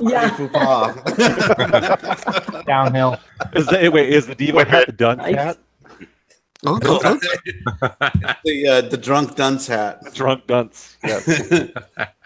I'm going to do one of these too. Oh, that's a brilliant idea. With that Devo hat on and those headphones, you look like a Lego Princess Leia. If only he had 2 of them. Oh, Princess Leia ears. Yeah, you get strapped to the sides of your head. There you go. You could wear them on your boobs and look like Madonna. Oh, yeah. That was very Vogue. Vogue. Oh, I forgot. I don't have to pull off that stupid plastic thing off the top anymore. That's what she said. Yeah. Woo! Yeah, Steve's going bareback. Yeah. Broke back. All right, cheers. Broke back, bareback. I'd like to. I'm heading out. I'll speak to you soon. See you tomorrow, Indiana Jones. Nice. Oh, that's a good one. I was just gonna say I'd like to have a moment of silence for the game that's leaving Griffin's collection. Oh yeah. Yeah. Give it 5 seconds. Yeah. Da da da. Yes, exactly. Da da da. That's why he didn't buy those benches. He knew he was going to sell that. Right? Yes. I lied. Fucker. Remember I said I'd kill you last? I lied. I lied. Oh, yeah. Wait. Remember Sally when I promised to kill you last? That's what made you did. I lied. I love that yell. The end is best. I should just cut that and use that as its own sound instead of Wilhelm. I put Sid Seattle's name into YouTube, and look what picture shows up. No.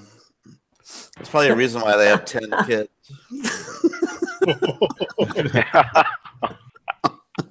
Oh, God.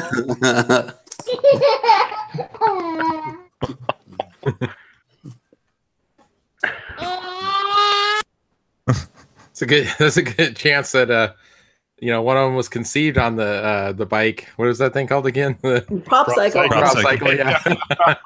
Oh. One of the kids. Who needs the motion of the ocean when you have the motion of the prop cycle? Yeah, there you go.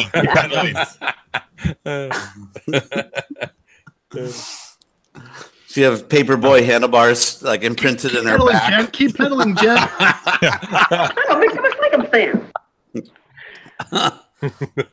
Pedal harder, Jen.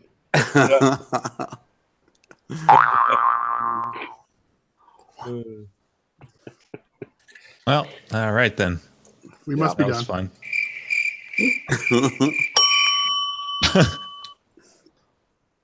So anything new with any of you guys?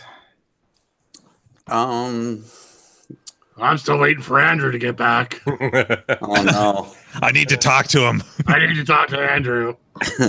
Where's Andrew? I want to put my tongue in his ear.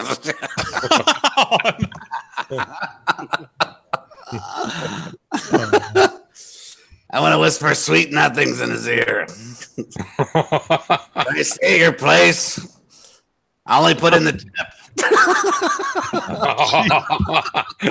Just a slip of the tip. Something.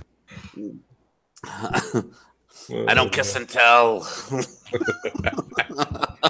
Mock has the Devo hat on. You're gonna make a noise like this. That vodka creeped up on me, I have to say. He's just so happy Carrie's here tonight.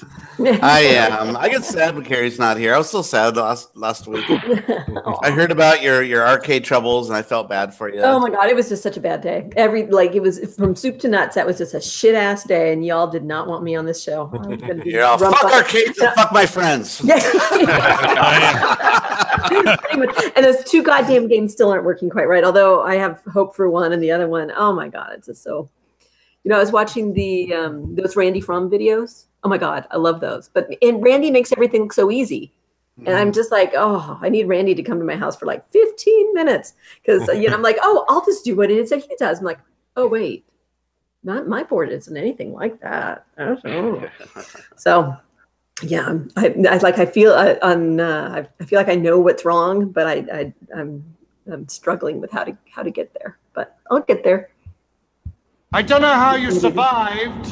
Doesn't matter. And then there'll be like, posts from folks like Griffin who'll be like, oh, and I have 3 toothpicks and a PCB. And then by the end of the day, he has a working timber or whatever. I'm like, what the fuck? The MacGyver. Like a MacGyver of arcades. Right? And I'll be like a simple thing. And, like, okay, another week. Oh, I should order some more parts. Let's see if this works.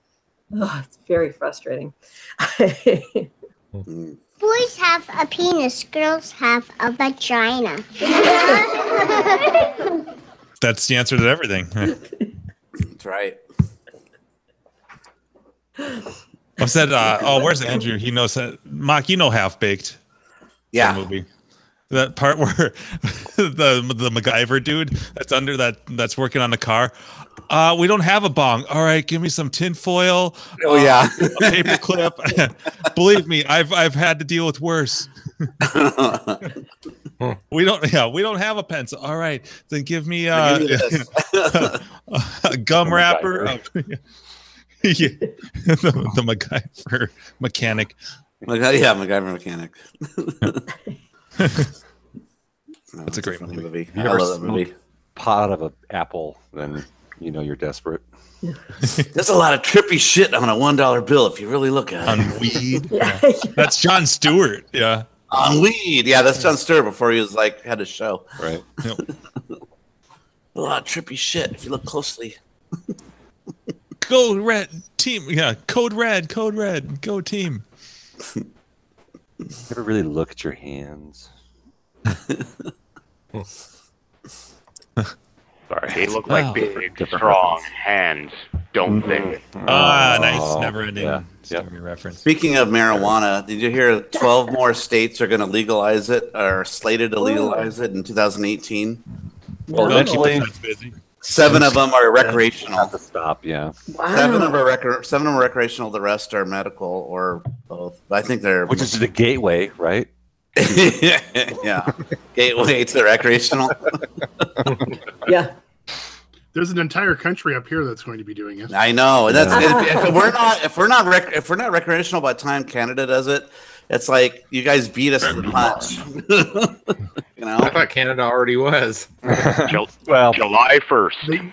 It's never been a federal offense here. It's just a misdemeanor, so the cops just like it should be here. Yeah.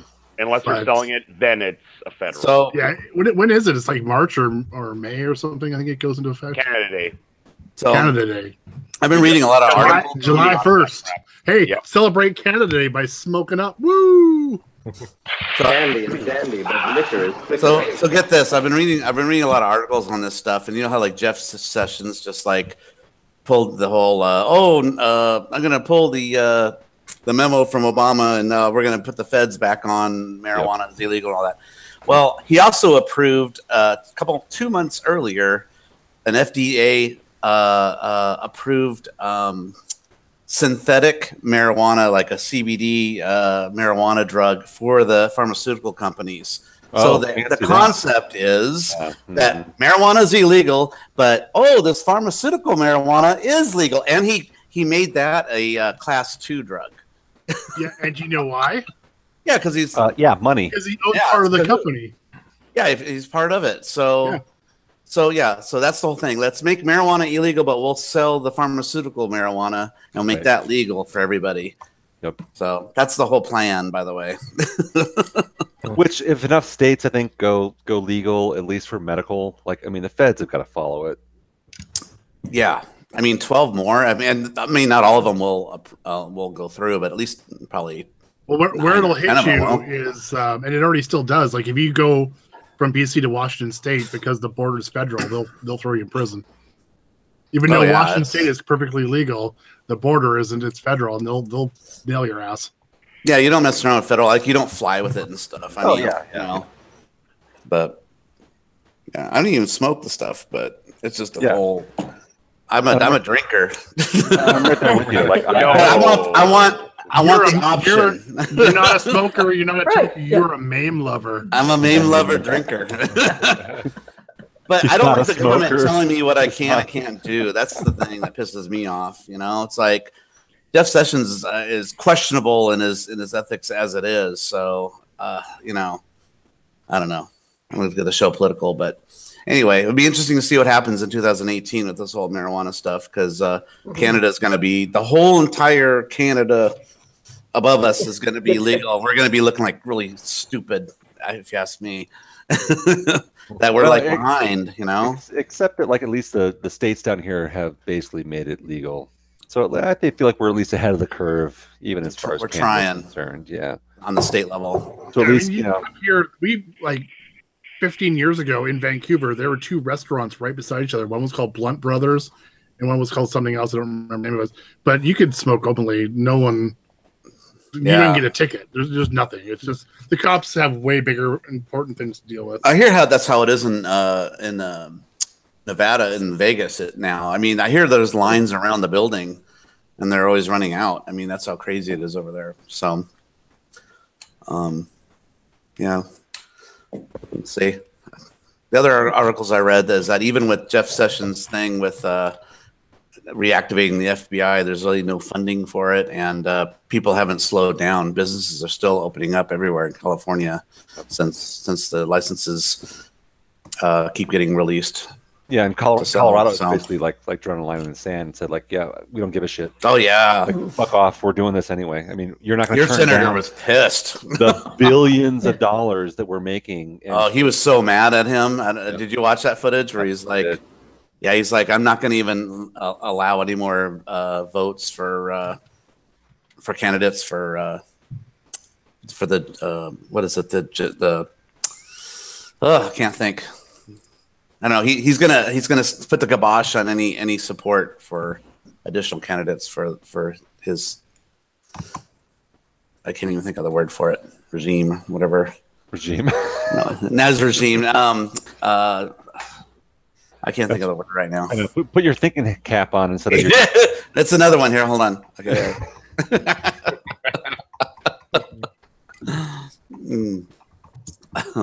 Yeah, no, it's interesting. I feel like the momentum, I mean, much like the other initiatives that have been like kind of life-changing, especially that started with really culturally, it was during the Obama administration. I'm not advocating Obama or dissing him, but just saying that, like, the stuff that happened, gay marriage, for example, which, oh yeah, like the momentum behind these things, I feel like it's too great.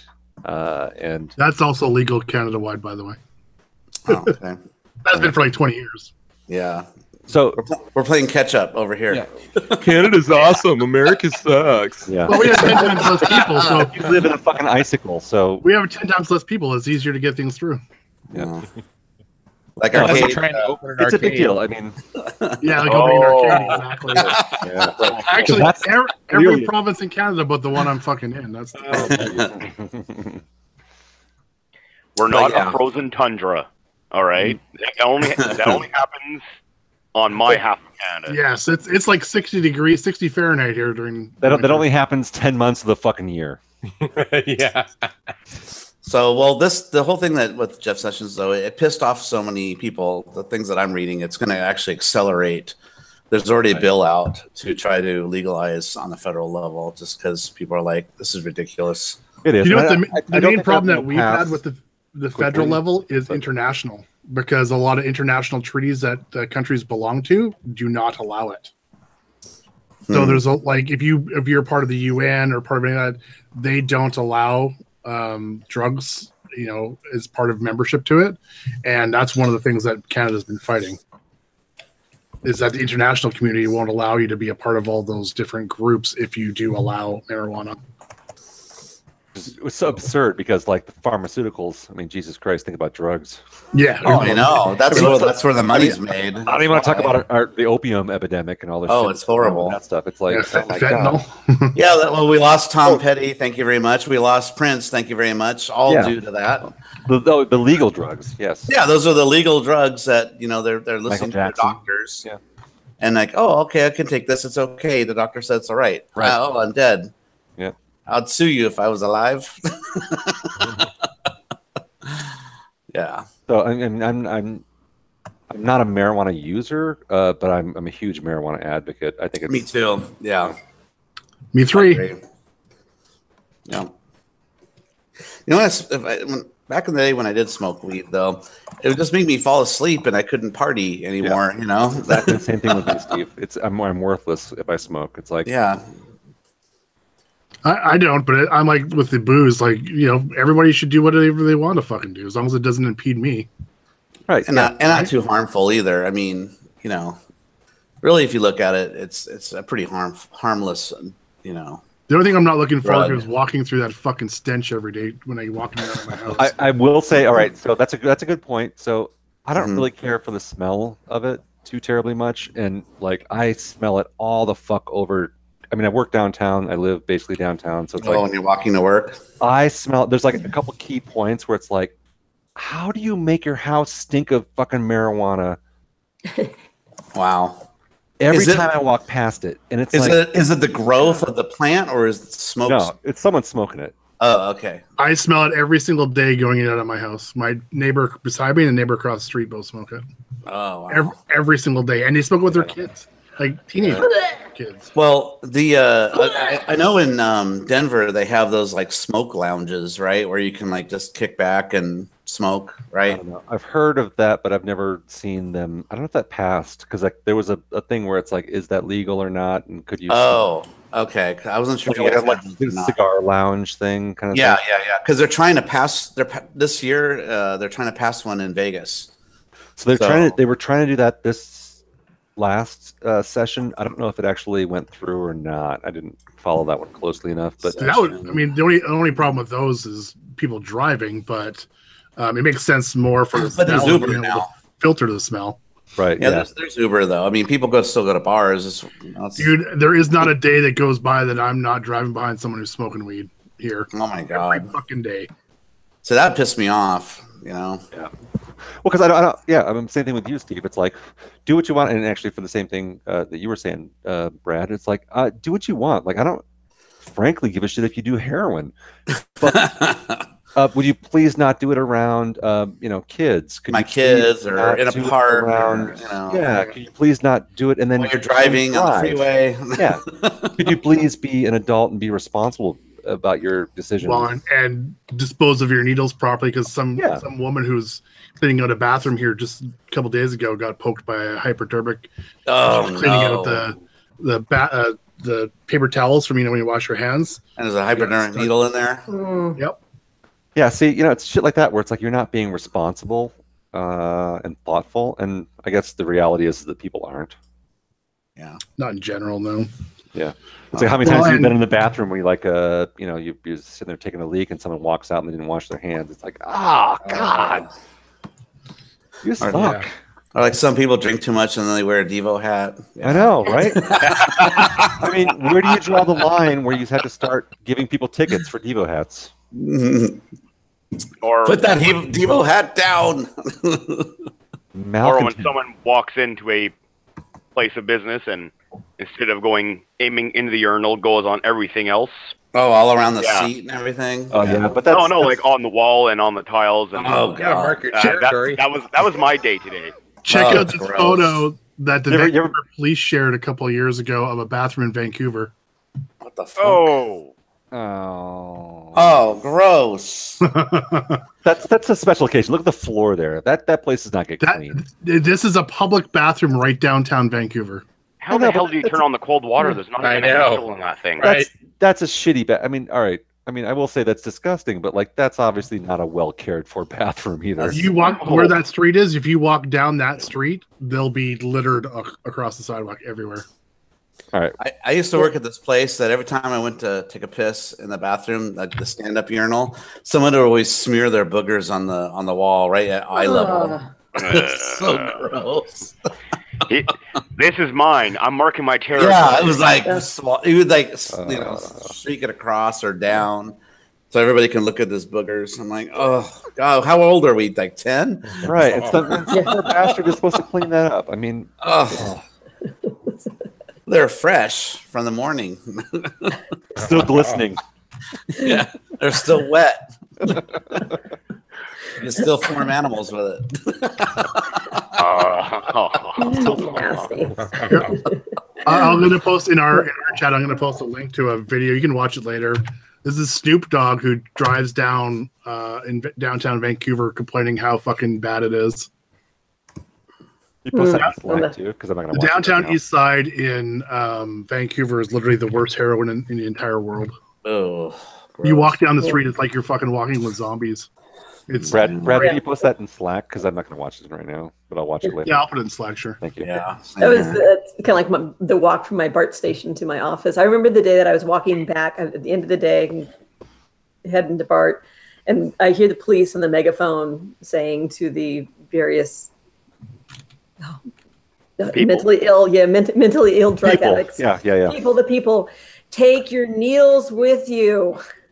Please. So they didn't try to dump them. They're they actually ripped out the grass so that it would be so that you're less likely to step on a needle in the grassy areas. You can see it. It's really because it does happen. I wouldn't want to wear sandals or anything. We have what they call safe injection sites all over the city that Yeah. They hand out free needles just so people can shoot up, but they don't. Denver is working on that too. Yeah. They still drop them everywhere.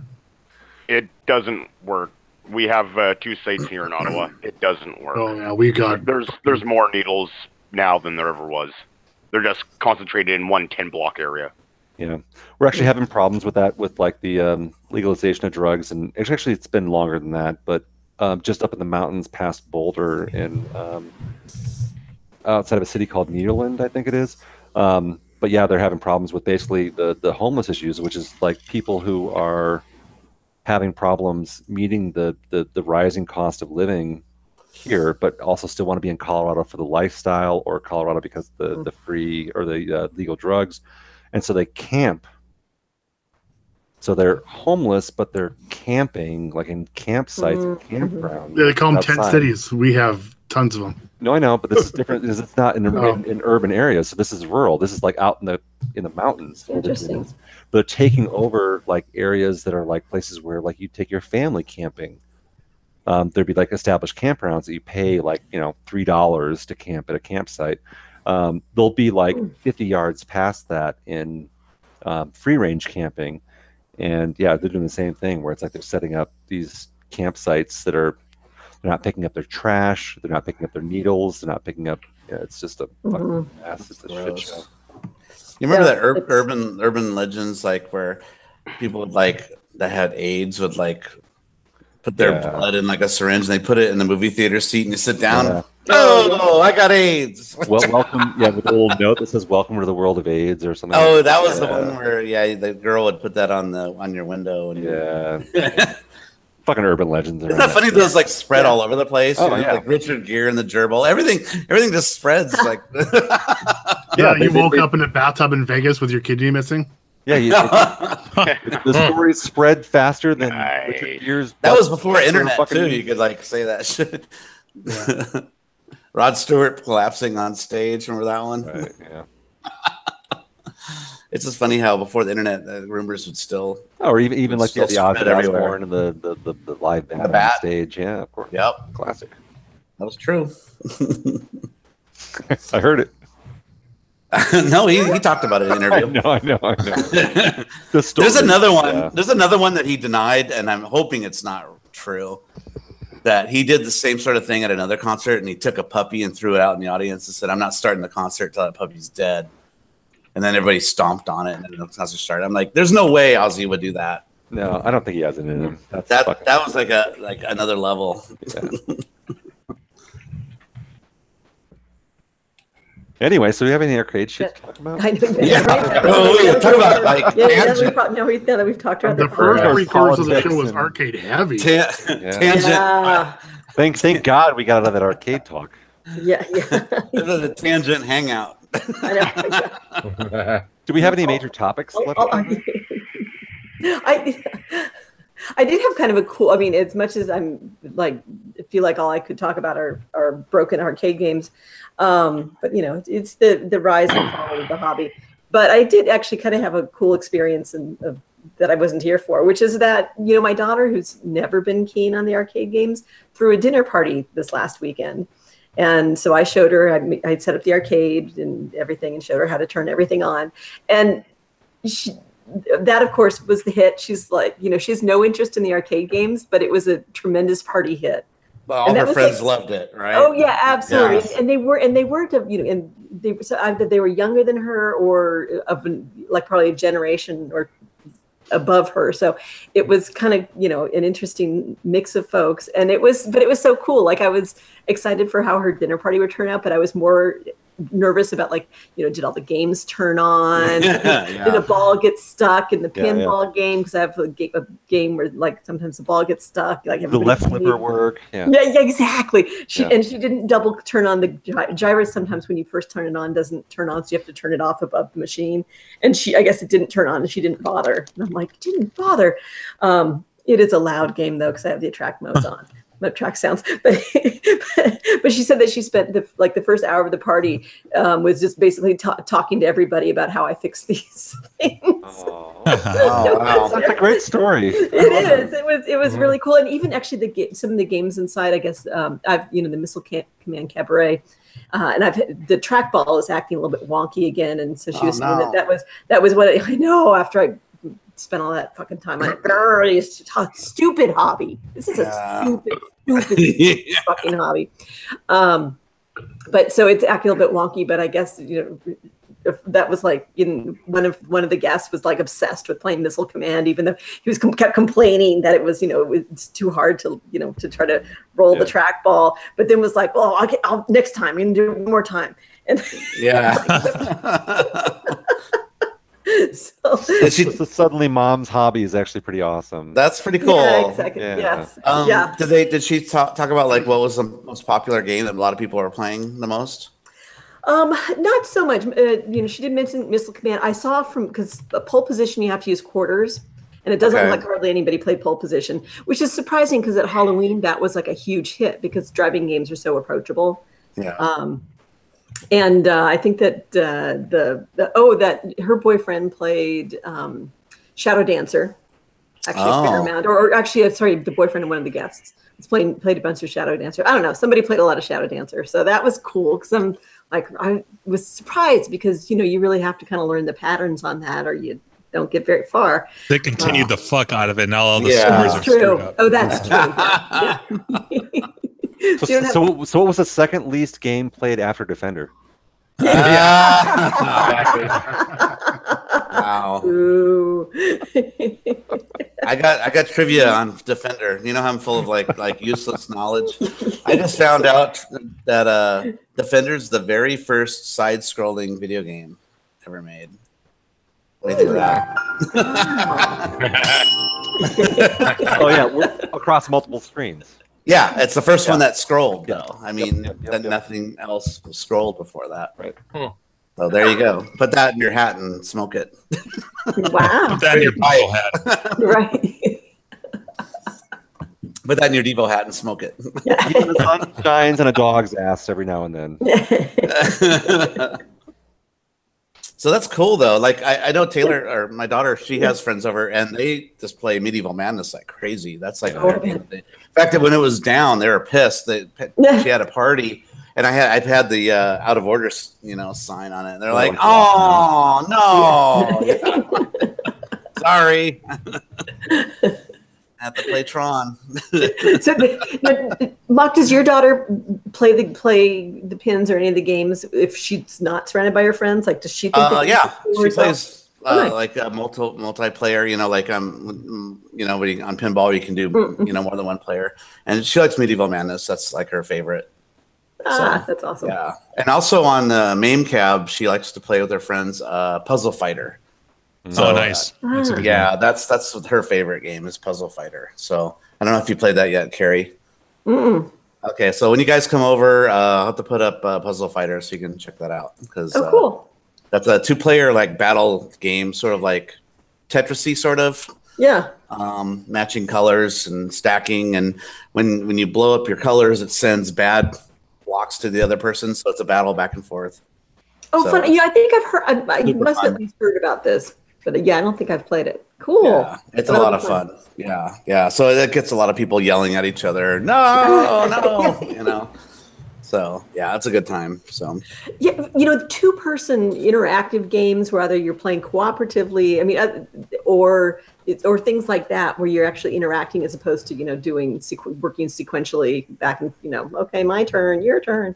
It's they're really cool. I've thought about what other kind of good games or kind of that conflict kind of easy. Warlords are easy to pick up. What's good about Puzzle Fighter though is you don't have to have the skill of like a fighting game. It's more like matching colors and being quick with bringing down more colors and then making a combo and sending over a whole bunch of bad blocks to the other person that throws off their strategy that they were doing to kill you. So it's really fun to watch the back and forth, and it's it's one of those things that's easy to pick up, hard to master kind of thing. Nice. Yes, that is a great, especially like party game. Yeah. So Jim, you played it, right? I'm sorry. What I was chatting with Brad for a second. No, I'm just talking about Puzzle Fighter. You've played that. Yeah. Right? Yeah. That's a great game. It's very fun, very approachable. It's easy to learn, hard to master kind of a game. Yep. Yeah. Yeah. So I'll definitely have to remember to set that up for you guys so you can check it out, play it. Yeah. Oh, that'd be I have fun. a PCB of that. Or two. Just one, I think. Somewhere in the stack of 1,000. Somewhere. No, come on, guys. It's only 450. Yeah, right next to the Inferno. Plus tax. With the Inferno, it was up for sale for like $5,000 recently. Oh, Jesus, really? Steve probably bought it. Yeah, probably. Yeah. Barbie. Speaking of $5,000 machines that Steve bought. Right. Not Oh, nice 5,000 segue. anymore. Yeah. Wow. Yeah. That's yeah. I loved shitty. his no bullshit post though, where it was like this long about him talking about the actions he's gonna take. Yeah. Oh my And God. I'm like, you don't want to call his bluff because you know he will. Yeah. Oh yeah. He thought that He's got resources. Yeah. His arcade business is not his primary business. No. Yeah, it never has been. It's always been a side thing. Yep. Nope. So before I get too far gone, I just want to talk about I just found out about this tonight, but it's been announced for a little while. But apparently, 1UP in Denver, at the 2UP that you guys went to up in Colfax, is hosting a tournament. This is going to be the first annual tournament. I literally found out about this like 30 minutes before the show. A buddy of mine, Bill, local guy, who's actually went from being an arcade guy to like a pretty heavy-duty in guy. So yeah, he texted me and he was asking me if I was going to this thing and I hadn't heard about it. So he sent me the link to it. But yeah, it's the Colorado Coin Jam is happening May 4th and 5th of this year. So first year. Doing a big pinball tournament and arcade tournament. The big one being around NBA Jam. NBA Jam itself has a purse of $5,000. What? How'd they get that cash? First place is $3,500. Second place is $1,000. Third place is $500. So now is this what is this, a singles or a doubles tournament for an NBA Jam? Double elimination. $5,000. Oh, so it must be singles then, not teams. All right. So it's across 2 days for that one. They're also doing a cyberball. Oh, cool. I like that game. With a $1,500 purse for that, so $1,000 for Oh, wow. Who's sponsoring that or flipping Must be the one money? hell of an entry fee. I live over there. I would be playing that over there. I would go do that. 1UP is sponsoring the whole thing. They have backed sponsors by Red Bull, Pabst, Jack Daniels. Holy Those shit. bastards. Why didn't they hook us up? I know. So, I can tell you right now, I'll post the link here to the tournament in our own chat. So, Brad, if you want to show that, and I'll post it here in IRC so that you guys can see it. There's also a tournament, an arcade tournament, which actually is the weak one, which I'm ashamed to say. It's $1,500 purse with 10 games. Jesus, that's a lot of games. I know it's a lot of games for the smallest purse, but $1,000 for first, $350 for second, and $150 for third, and then a pinball tournament with two divisions, an A and a B division, with a $5,000 purse as well. What does that mean, A and B? Is that for like good player, bad player? I'm looking at the link. You have to buy in for all of them, though. All of them are buy-ins, yeah, but they're all like I think they're all reasonably priced. So let's see, NBA Jam here, a ticket is $40. That's a little steep, actually, in my for book. For a $3,500 purse for first place. It's a big purse, but you know what? That's still a big entry fee, especially where they're backed by all these sponsors.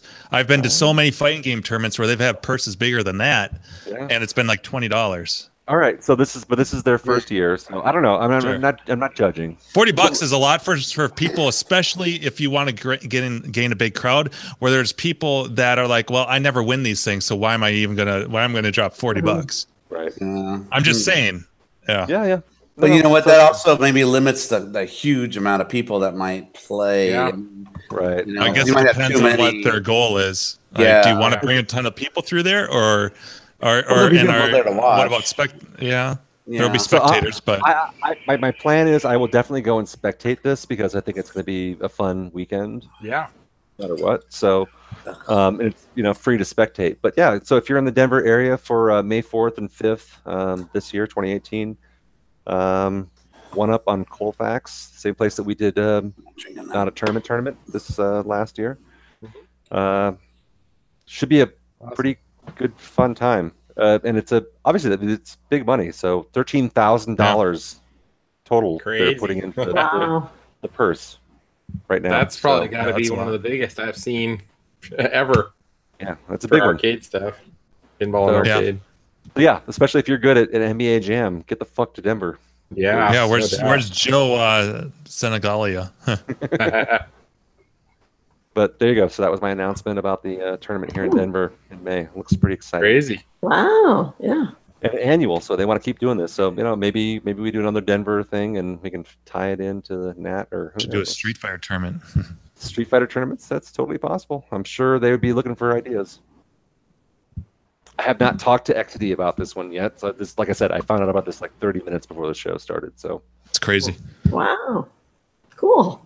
Yeah. There you go. Good for them. That is such a great place.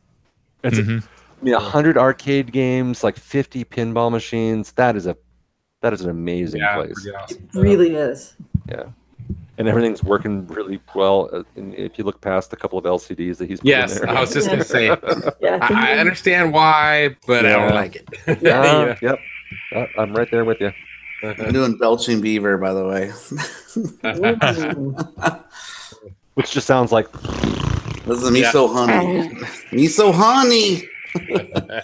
Okay, so explain the A/B tournament thing to me for pinball. What does that mean? Why A? Well, you pin guys can probably so I mean, like the purses are significantly different. So if you were a sandbagger and you're like, fuck it, I'm super awesome at pins, the difference between the first place in A is like $3,000. Oh.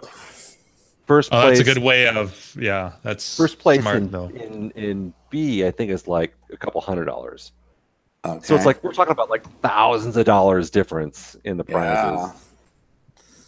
So, but like maybe Carrie, who's done tournaments in A and B, I don't really know the pin crowd. Maybe they have a different thing, but Carrie, can you speak to that at all? Not really. I mean, I know that there's a difference, but okay. That's it. I've never even looked at where I am or any of that stuff, and I've never been in a true tournament. Maybe GAC might. GAC, yeah. Anyone else? So it sounds like the A is for like the ringers that all want to grasp from the high dollar, and then the B is for like the normal. Yeah, like if you just want to play. So I know that the bros versus the pros. Yeah, we try to. So well, I guess I can speak too. If you are registered with the World Pinball League or whatever the hell it's called. Yeah, there we go. Yeah, so each time you play and your score gets logged in, I think you get points, and so you end up getting within a ranking within there of a certain number of points. And I think that they can base it on, here's somebody who, like one of the guys in my pin league has been ranked like third in the world. So he wouldn't be able to walk in and play in a B tournament. And play in a B tournament because via his like fuck it, I'm paying for my bar tab for the weekend, even though I could win $5,000. I'm not going to do that. I'm going to play. Are they different purses for the A or B? Yeah, very different. Yeah, so A is like the top point is like $3,500. Yeah, $3,000, and like here, let me pull it back up again. Yeah, so A division is $3,000 for first. B division is $500 for first. There you go. Yeah, and the entry fee is the same. Yeah, seems like it. I thought it was $40. Right. $40 to enter anything. Oh, it's like all of them or individually? I think they were all individual. Okay. Because the way the tickets were set up, at least when I clicked on the if you prepay before February 28th, it's $40 per event. Yeah, per event. It goes up to $45, and then after May 1st, it's $50 per event. Oh, jeez. Yeah, that's a lot of fucking money. Yeah, $50 if you do it at the day of the event. Yeah. But $50 for the chance to win 500, that doesn't sound. Well, think about Cyberball. You know, there's probably like slim half a chance. dozen really good players out there. Yeah. You'd have a good shot at that. Actually, yeah, probably pretty much anyone would probably have a good chance at Cyberball. You know, your friend Mike should go play the Street Fighter tournament. They're not doing a Street Fighter tournament. Ah, too bad. So yeah, there there's should be. Cyberball. One tournament for NBA Jam, one separate tournament for Cyberball, one separate tournament for 10 arcade games, and one separate tournament for. They don't say how many pins are in this, but a pinball tournament. So I don't know how many pins you're playing. I wonder how they're going to do it with NBA Jam. Is that 1-on-1 or is that? That's what I said. He said it's 1-on-1. Yeah, it says it's 2-day singles, double elimination. Yeah, it's going to take a while to get through that. That'll take a long time. Yeah. Huh. Wild. But $3,500 for first place. I wonder. I haven't really tried looking it up. Well, they'll learn. They'll learn and refine it next time. Yeah. This is the first year. I mean, my God, they've got 13 grand for the first fucking year of this. I only play in ones that they have 15 grand. Yeah. I draw my line at like 20. Then it's just too easy. easy. Have you even been to Grinkers? Come on. I got. Oh, it says in small writing, mandatory. You have to drink a 12-pack before starting. Yeah, right. That's a fine print. And you have to buy your own beer. Yeah. We'll have Never Too Hungovers there for $50 each. Yeah. There you go. I'll stand outside like the dude selling burritos out of the cooler. Yeah, there'll be a Never Too Hungover truck parked out there. So I haven't That'd be checked, but I awesome. wonder does the Kong off actually have like cash prizes typically? Those Kong offs? I don't know. I don't know what or is they've it just done like a trophy and bragging rights? I really don't know. Yeah, I haven't heard of too many cash prize arcade tournaments Yeah. outside of like fighting games. Yeah, I mean like a few $100s maybe, but not in the thousands. Right. Yeah. I mean, obviously, we'd love to see Grinkers get up to $3,000 or $5,000 for a purse, but then it would change the atmosphere. Then you get world record guys showing up. Yeah, and all of a sudden it becomes no. You know, we should stop money prizes entirely. Oh wait, You'll we get did. Matt Hall and his buddies showing up. Yeah. To kill all the there buzzes. hasn't been cash for a couple years at Grinkers. Yeah, the last one was 2 years ago. Yeah. Which is good. It should be a fun event. Yeah, I think so. And this year it might be a pure fun event. Who knows? Did you happen to catch on Facebook, Andrew? We got tagged by yeah, Metroid. I thought that was a great idea. Yeah. If so, I think reach out to them to see if like they'd be interested in donating a couple. He commented and said I'll for sure donate one. Awesome. So there's a so in Super Mario, they're in the game. You know, he hits the question mark box, right? Is that what it is in the game? So this company made lamps that I think when you touch it, it lights up. Yeah, you tap the bottom of it and it turns a lamp on. It's a cube that I've got a lamp like that, but it's not. Yeah, you pull Mario's doing the jump, and you yank on him. Okay. Oh. It's not a touch sensitive lamp. But this one's different. Yeah. So this one's like it's just a cube, and you tap the bottom, and then it turns. I think it's on. like something like 8bitlamp.com or something like that. Sounds right. Yeah. Sweet. Yeah, I think mine came from ThinkGeek. Yeah. So Matroid kind of set that up, and sweet. Yeah, I'm pretty sure we'll have one there for Grinkfest this year. Yeah, cool prize. I mean, it's a little bit, actually, Super Mario Brothers, that's an arcade game, so. Yeah, it's relevant. You know what's funny is our last show, I talked about that Pac-Man lamp. It was like $40, whatever. And then I swear the next day I started seeing arcade people that I'm connected to on Facebook. I'll start to order it and get it in. I'm like, oh, you fuckers. It's the new Ghost, right? It's the new Ghost with a new clock. Yeah. Everyone's got a clock that doesn't tell time correctly. Yeah. How behind is it? It looks like mine's off by 2 minutes. Yeah, it's always 2 minutes slow. Right next to the Ghost. Every month it's 2 minutes behind. We all need Devo hats. So I think our core team here needs Devo hats. Yes. How are we gonna make Devo We need to hats get happen? like We an gotta order arcade 'em. hangout, branded Devo hats. Can't one of you clever fuckers 3D print that thing or something? Come on. Wow, that'd be some Could. serious. It'd be heavy though. It should be easy to vacuum. Just solid. It took like 180 hours to print it. Yeah. It's like a hard hat. Really heavy. It would be really easy to vacuum form one. Yeah. So if you know anybody who vacuum forms, Right. Yeah. I'm just saying we should have one of those. I think that Mock has like kind of defined a thing for this group. I mean, it's been in every NAT at this point. Just about, yeah. Yeah. Now we have too many people playing. It fills up the hat. Yeah, I know. So I think I'm going to duck out, guys. what? All right, Jimbo. That time. Yep. all right, Griffin Oh. or Gak. Yeah. No more that was sound my- effect. That I've got. It's 12:30 here. Jimbo skipped his nap today, or what? No, right? We're going to talk about PC gaming a little bit.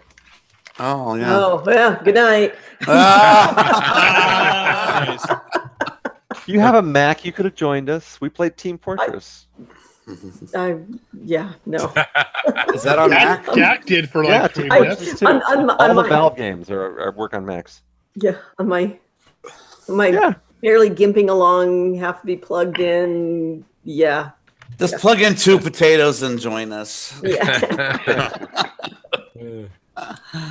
We had a lot of fun. That was fun last week. Yeah. So, and I've got a buddy of mine. We Yeah, actually Mike beat was it. new to the party. We won. Yeah.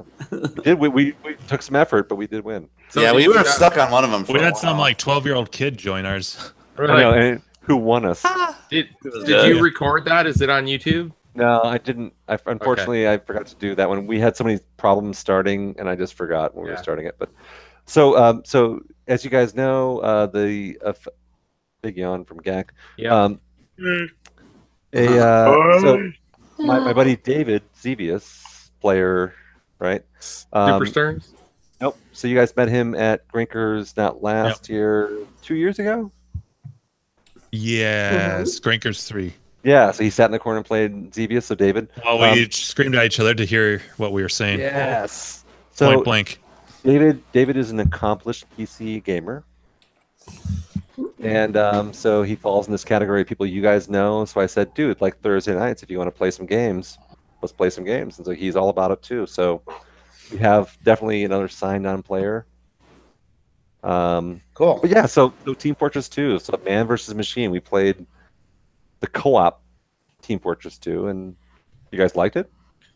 I thought it was fun. It was fun. Yeah. For me, initially, I could not get the audio, or there was Right. audio issues. I couldn't hear you guys, or you couldn't hear me. Yeah, or both. so I think everyone figured out that you have to push to talk in that game.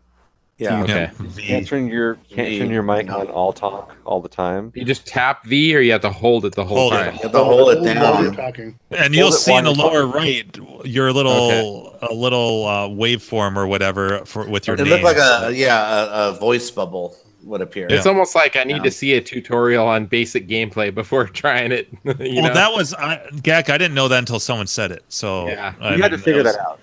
'Cause- Yeah. It's like a walkie-talkie. Yeah. Yeah, walkie-talkie is a perfect thing. And I couldn't help you guys because I always use push to talk in the game, so I didn't realize there was that problem for you. But yeah, so that one's 100% push to talk.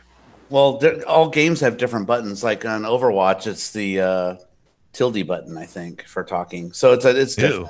And you can rebind all those keys. So if you don't like Yeah. that one, just change the key setup in the game configuration. So PC games are incredibly I'll just make it space customizable. bar, so every time How I about the jump, button I'm where you don't have to press the button? Jumping. I don't know if that will work for all games, Gak.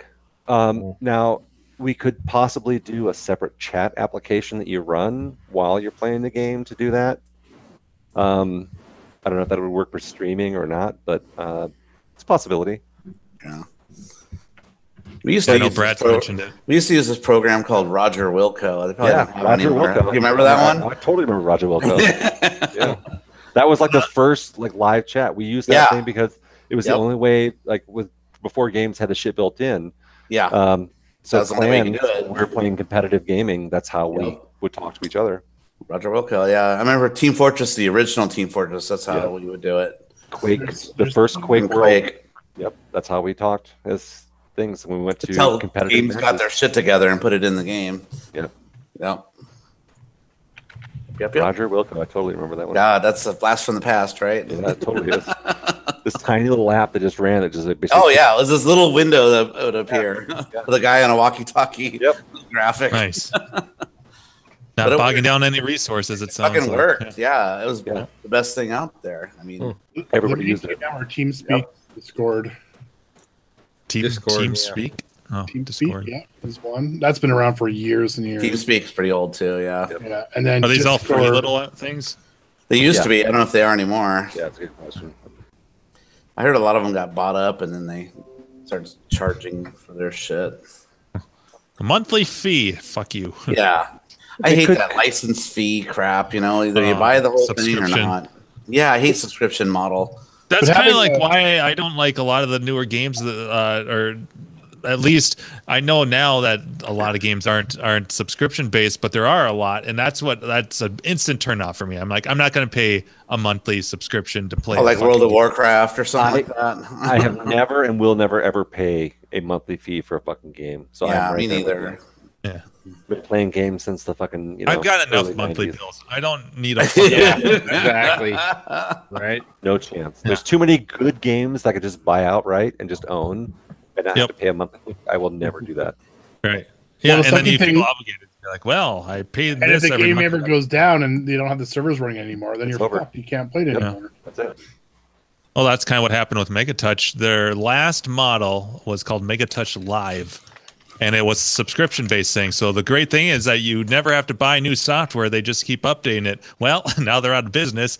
So you get the latest people are trying to figure out how to hack that so that you can run it locally without their servers. That's when at a CAX, the guy that had all those dance type games, those beat games where you're touching shit. And then there's all the list of music that you can pick from. So I was asking him, I go, how do you get all those games? He goes, well, in Japan, it's a subscription model. Right. And then every month they give you more songs. All the new games in Japan are like that. Yeah. So he goes, we had to get a hack for it because we're here in America. And they actually don't allow you to even do it in America. You have to be in Japan. You have to have a Japanese bank account, and you have to have a Japanese IP address. Exactly, and they don't allow, even if you wanted to pay, they don't allow it. So he goes, there's a hack where you can just download it all and just have it all on there. That's the same as Golden Tee, the new Golden Tees and Silver Strike Bowling. They all have, they all have 3G data lines in them, and as soon as I plugged in my Silver Strike Bowling, the 3G is firing up. That was for scores, wasn't it?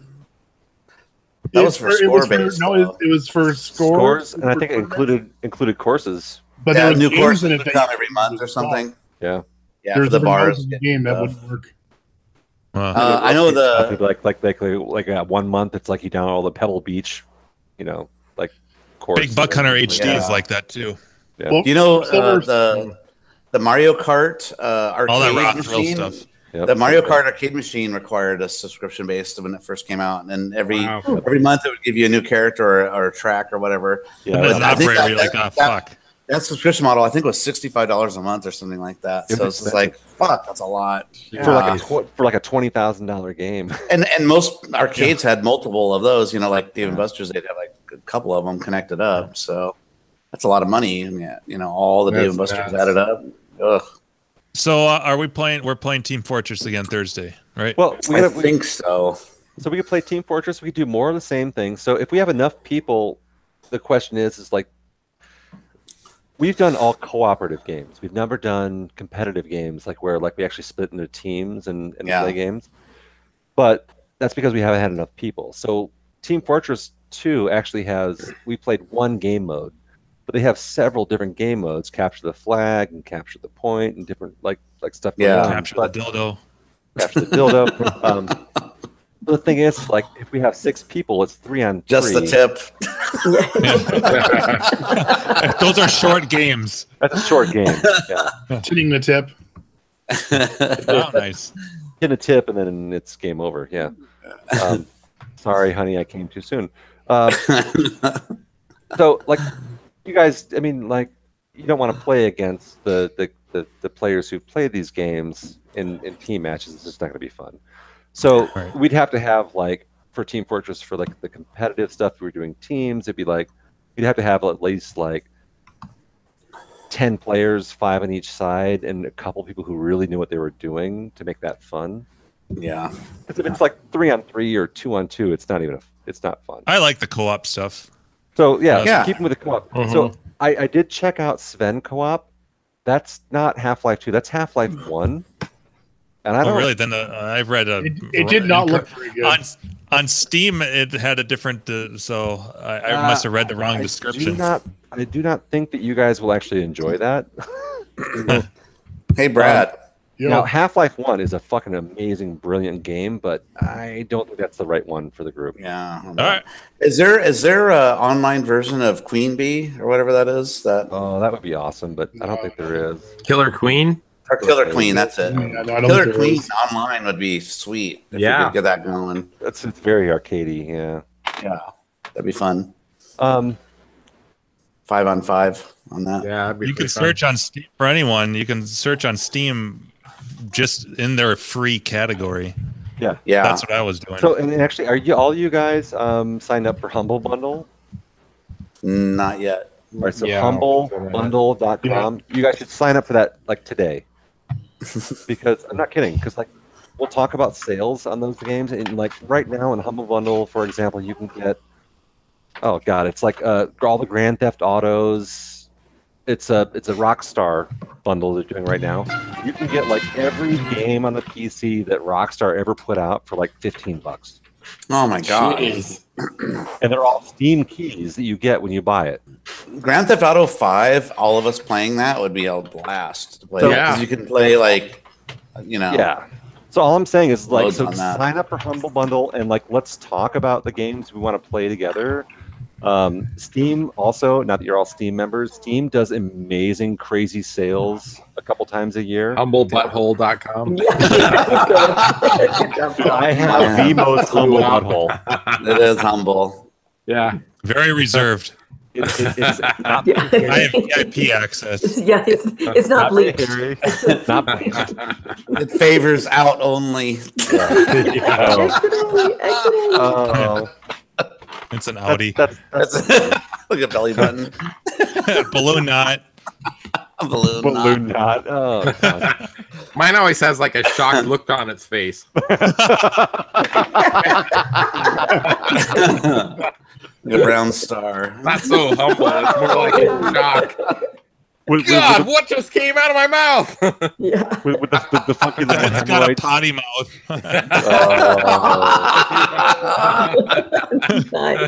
Oh my god.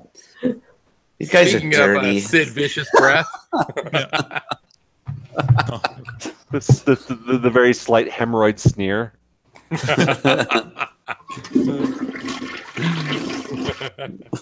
So yeah, so sign up for Humble Bundle for sure, because like if you want to expand your PC game collection, that is an amazing way to do it.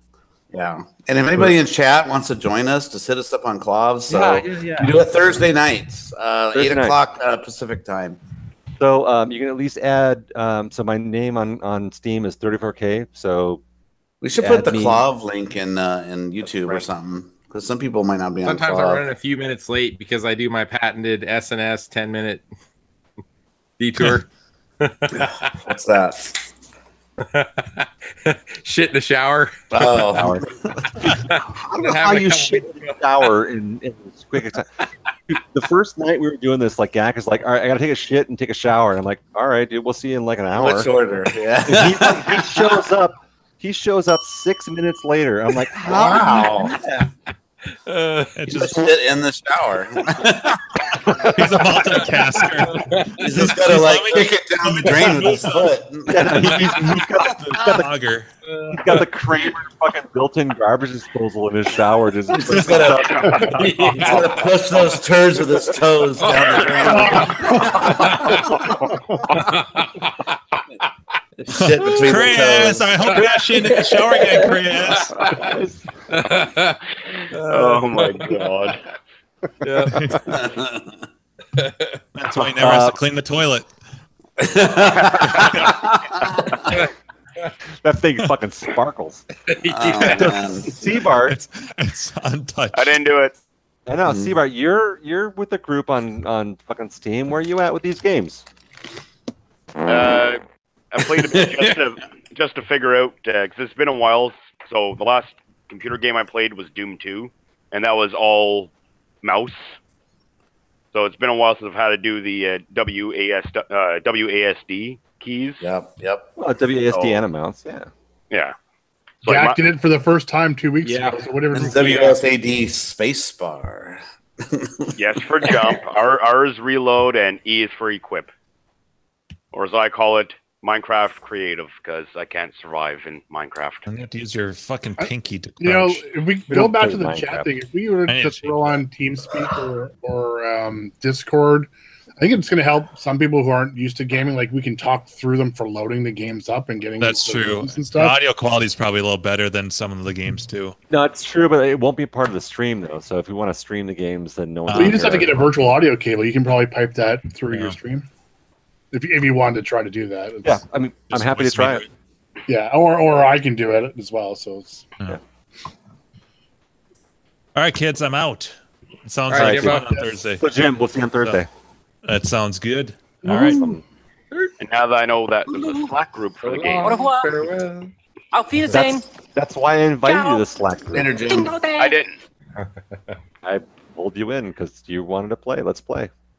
Yeah, I didn't know we had a group in Slack. It's like, okay, well, how do we know when we're starting and whatnot? And didn't find that until Friday night. Whoops. We're still trying to figure it out. Yeah. So far, it's been Thursdays at 8. Yeah. Carrie, are you going to get a PC laptop soon?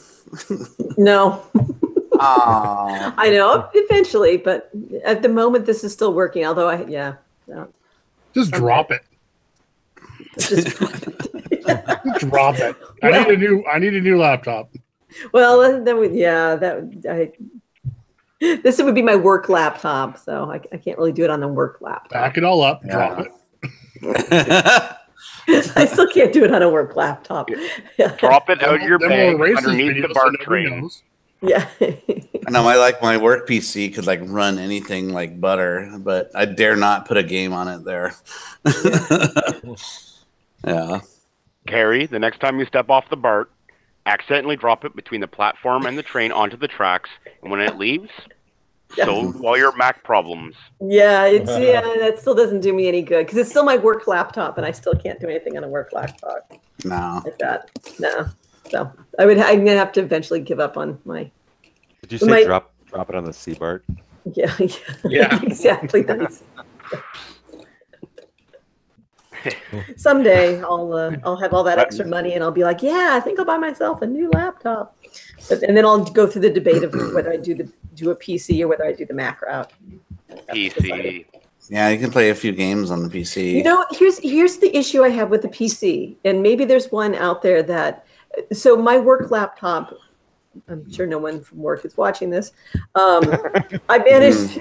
I broke it the way that I break all of my laptops that have all my PC laptops, which is the power cord.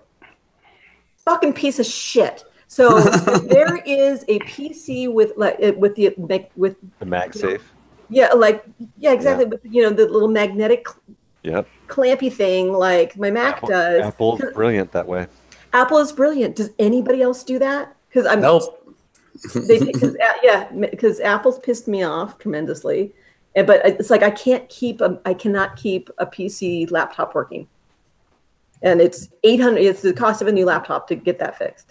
And basically, this isn't a big deal on this one. I just always, when I'm home, I always have to keep it plugged in. And at work, it's fine because it can go on the docking station. Are you talking about the power supply cord does not work anymore? Yeah. So like this one, it won't charge once it dies. That's usually the battery in the laptop. Well, no, what's the problem there? Like, it's that. Yeah. Because this little bastard right here. Because you're just pushing in the tip. That's why. Yeah, you're gonna push it all the way in. I kicked it in the motherboard. You have to ease it in. No, okay. I'll walk into. So if you knock. Okay, so it's one of. Sorry. No, you go ahead. Sorry. Oh, I was just going to bitch about how poorly these are put together. Because I've had all my Dell laptops have died because somebody, a dog, me, my kid, has knocked into the cord. It's broken. You know, it's the thing. It goes in. It connects into the fucking motherboard, and then you're SOL. Why not just? How about a docking station? You need a laptop docking station where you just drop your laptop in it, and the power and everything goes into that. Yeah, but then I can't use it. I mean, but then I have to try to move a whole lot. I mean, that. Yes, that well, would. The laptop can still be pulled out and used separately. Yeah, and then just recharge it on the But you have to have a docking station at home as well at work. Yeah, that's what we're talking about. Just set up a little gaming area. Yeah, I mean, the last PC laptop I had lasted 14 hours in a charge. It was totally good, like for all day at work and then going home again. Yeah, well, and I wouldn't. I mean, the trick of it is I can't use my work laptop for games, I can't do that. So I would have to buy my own, and then it comes down to do I do the PC or do I do the? Or you could so if you can't use it for work, then why not just get a cheap PC? Well, that's just it. I could do that. I could either do a PC or I could get a Mac when I decide to actually spend money. At the moment, I can make this work for all my needs except playing with you boys. So we should get you next time you're over at Jim's house to join us playing games and see if you even enjoy it. And if you do enjoy it, then maybe it's something you want to get into and think about playing with us. Otherwise, it's not worth it. Because then you can get a little cheap PC and you can play games with us and you can play Cuphead. That's from and it's a really good point too. Is like the games that we've been playing are not modern games. We're not. No, we're playing old shit. We could probably all donate a piece that we have kicking around to build another. I know. Probably go through our boneyards and build up a PC that would play the tiny Project PC Potato. Yeah. Doom 2. Right. Exactly. I've got at least one graphics card here that would kick the shit out of like any of the games we play. Probably, yeah. Yeah, because we're doing minimum bare GAC game level. So yes, Mm-hmm. You know, I just recently is what we're aiming for. I recently upgraded my computer to a hand-me-down 2009 model. Yeah. Ah, nice. Only 7 years old. Yeah. We're not playing the latest Call of Duty or anything. So yeah, pretty simplistic graphics and stuff. And the games are just as fun. Nice. Oh yeah, they're still fun. Oh, yeah, the gameplay is the same. It's like this reason why we still enjoy 30-year-old games. It's still the gameplay is fun. Yeah. But it'd be cool, like if you like suck. Yeah, right. These graphics are lame. But it'd be cool, like maybe next time you're over at Jim's place, if you want to like let us know when you're going to be there, and you can jump on his machine and give his setup a try, and we can all like start up a game of something, anything. Well, she should like try playing the what we did with the Team Fortress, where we all work together as a group. That's right. So that's all we've done so far is co-op. We've never done like Left 4 team Dead 2 games. and Team Yeah, Left 4 Dead, same thing. So it's like, just see if she enjoys playing them, and if you enjoy it, then maybe we can all scrape together. Build me a that would be a part here and there. Well, to buy a new machine that you could play those games on probably wouldn't even be $500. So it wouldn't be nothing for parts to get to you. Yeah, probably costs us more in shipping. Right. Yeah, and I have, I looked at some of the kind of inexpensive. I mean, you can get a lot of computer nowadays for not very much. Yeah, just go to Costco and just get a machine there. I was actually looking at the HPs that they have over there. Mm-hmm. But then, and then what happened? Then I walked into my power cord on this piece of shit, and I got pissed at the PC all over again. And I'm like, I like how that involved like a kicking it around. Yeah.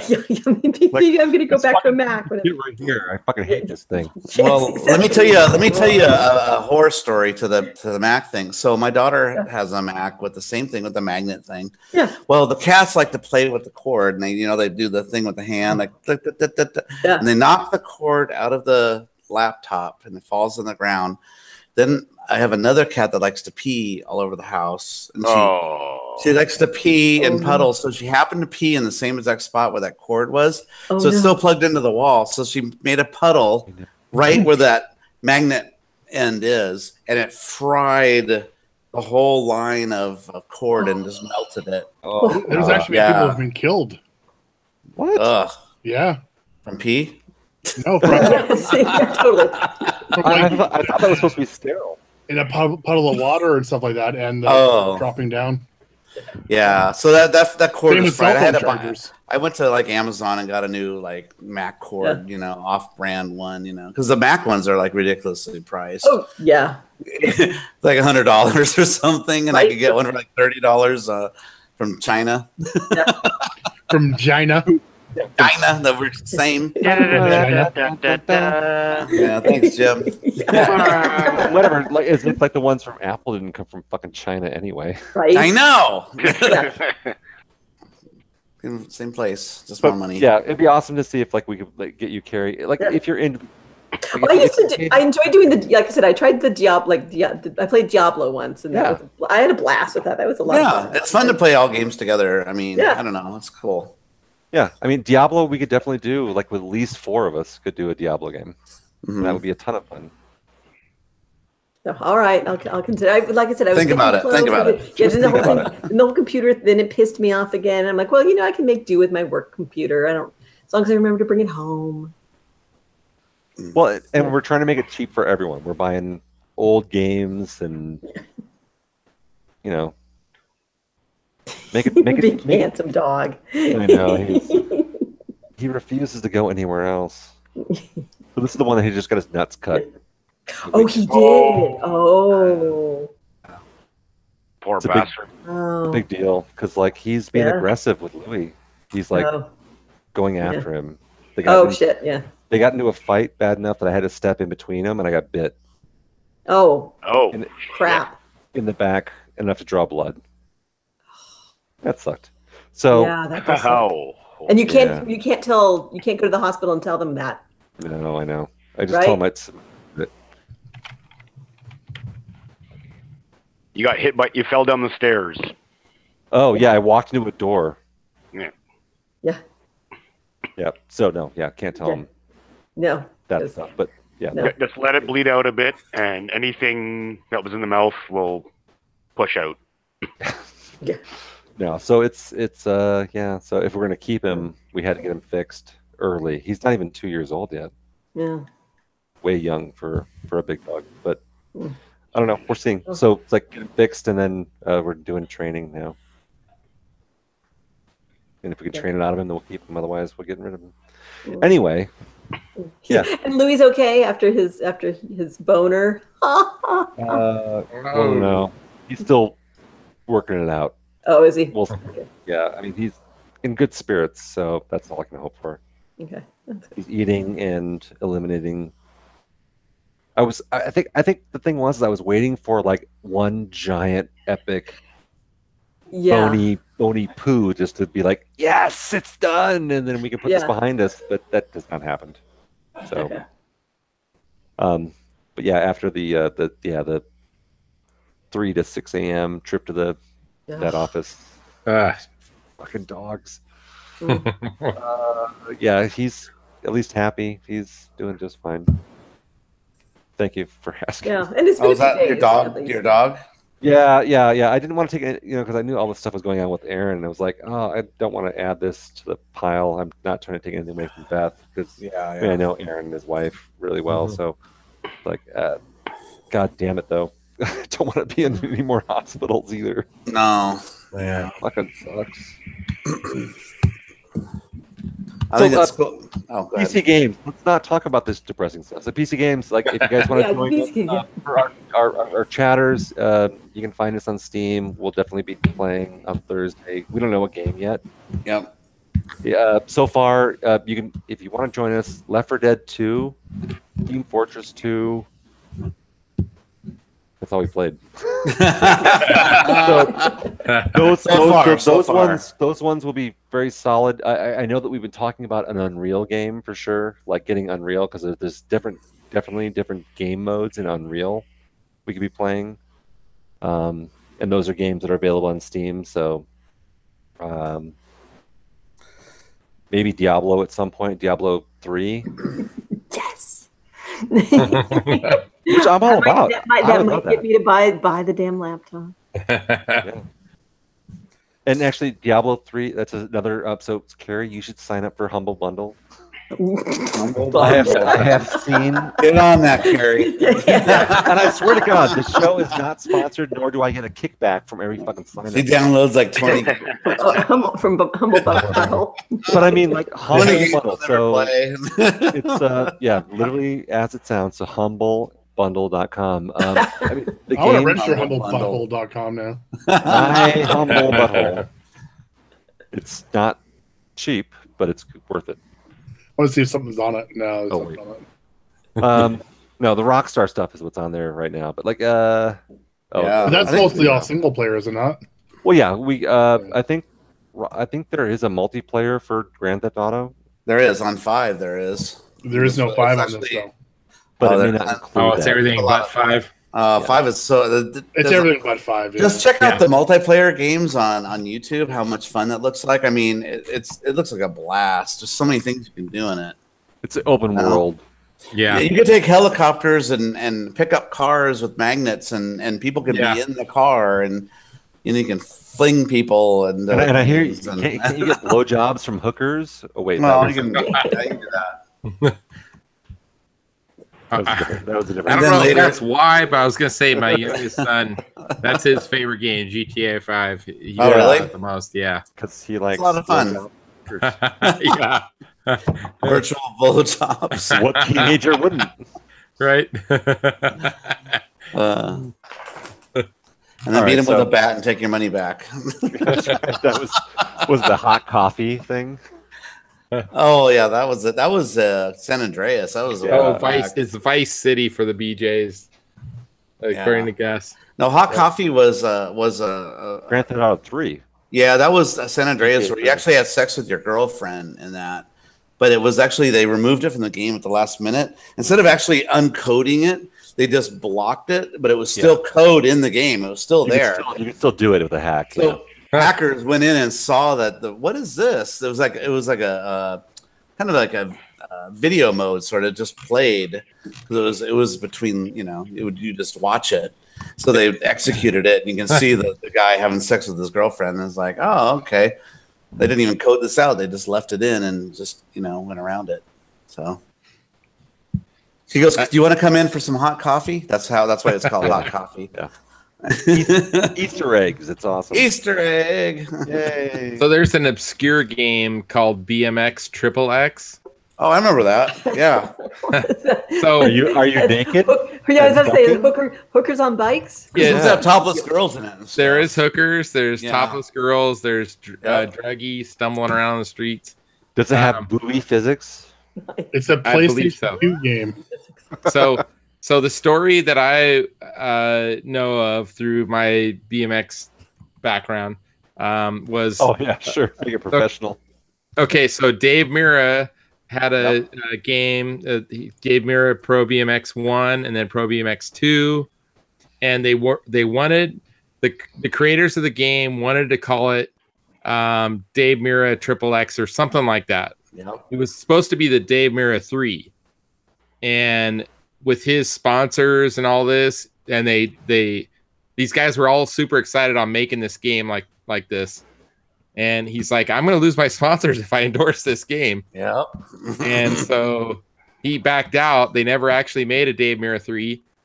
And they took all the exact same mechanics. It's basically all the same players, all the same bikes, but they debranded them and turned it into BMX Triple X. And but I don't think it did that well. Because his name wasn't on it. Yeah. Is it multiplayer? I have no idea. I don't think so. I actually have. It's a lot like Tony Hawk, but with a bike. I don't think it's for the think of it PC that though. way. It's GameCube and PS2. It looks like. Yeah, it wasn't online really. It was more of like a Tony Hawk game where you got to do tricks to be able to get to But to I areas. just remember, when I actually got the game and started playing, I'm like, you actually go into like strip clubs and there's like girls topless and stuff. I'm like, what the hell is this? Wow. And you could unlock topless girls playing on, riding the BMX bikes and stuff. There is a multiplayer mode. Isn't there extra like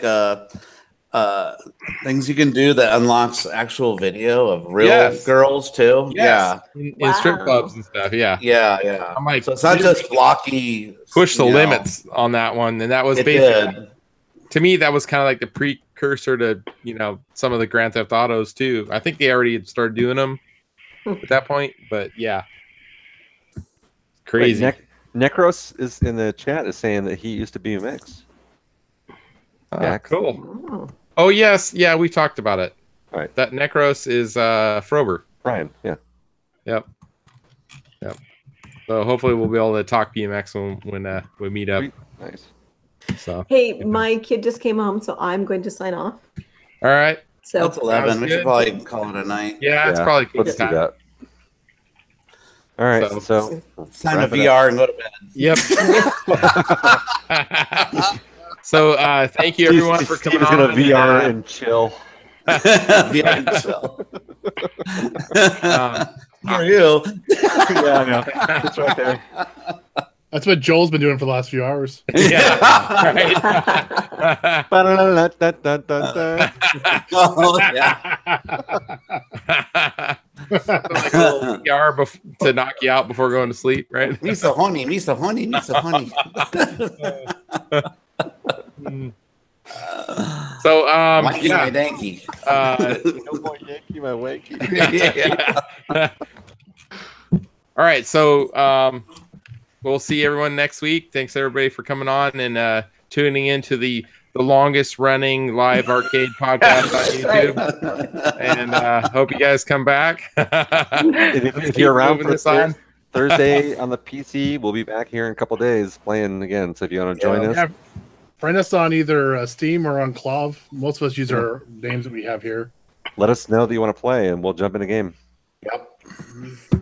Or just find us on Steam and connect us that way. Yeah, Steam or Clav. Yeah, well, Steam eventually will connect you on or Clav will connect you on Steam. And if we do Team Fortress 2, it's free, so no one would have to put any money in their pocket. I wonder if I can change my name on Steam. You can. I made that account so long ago. Dude, you need to change the name. So you can do it. You can definitely do it in your Steam settings. All right, I'll go in there and do I didn't recognize you. I remember I joined the game back, and you were like, "Hello, can anyone hear me?" And I was like, "It was hot liquid cheese." I'm kind of partial to hot liquid cheese. I like that. I like nachos.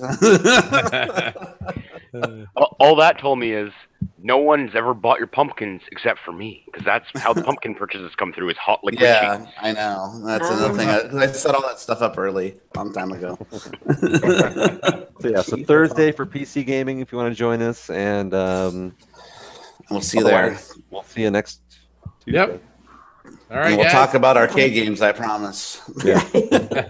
And I think we're like 6 weeks or so away from San Diego, so it's coming up quick. Very soon. Who's got their plane ticket? I already got mine. And I believe DJ Flask from Australia actually got his tickets too. So wow. Did Jim get his ticket yet? Who? Jimbo? Yeah, Jim got Jim got his. I had a work snarl, so I'm figuring out when I can get there. And Andrew? No? I haven't got my ticket yet, but I'm just waiting on the happy price point. I want to talk to you guys quickly offline after this. All right. All right. So thank you everyone for coming on, and we'll see you guys next week. Night, everybody. See you, everybody. Bye. Goodbye. Farewell. Like shiny.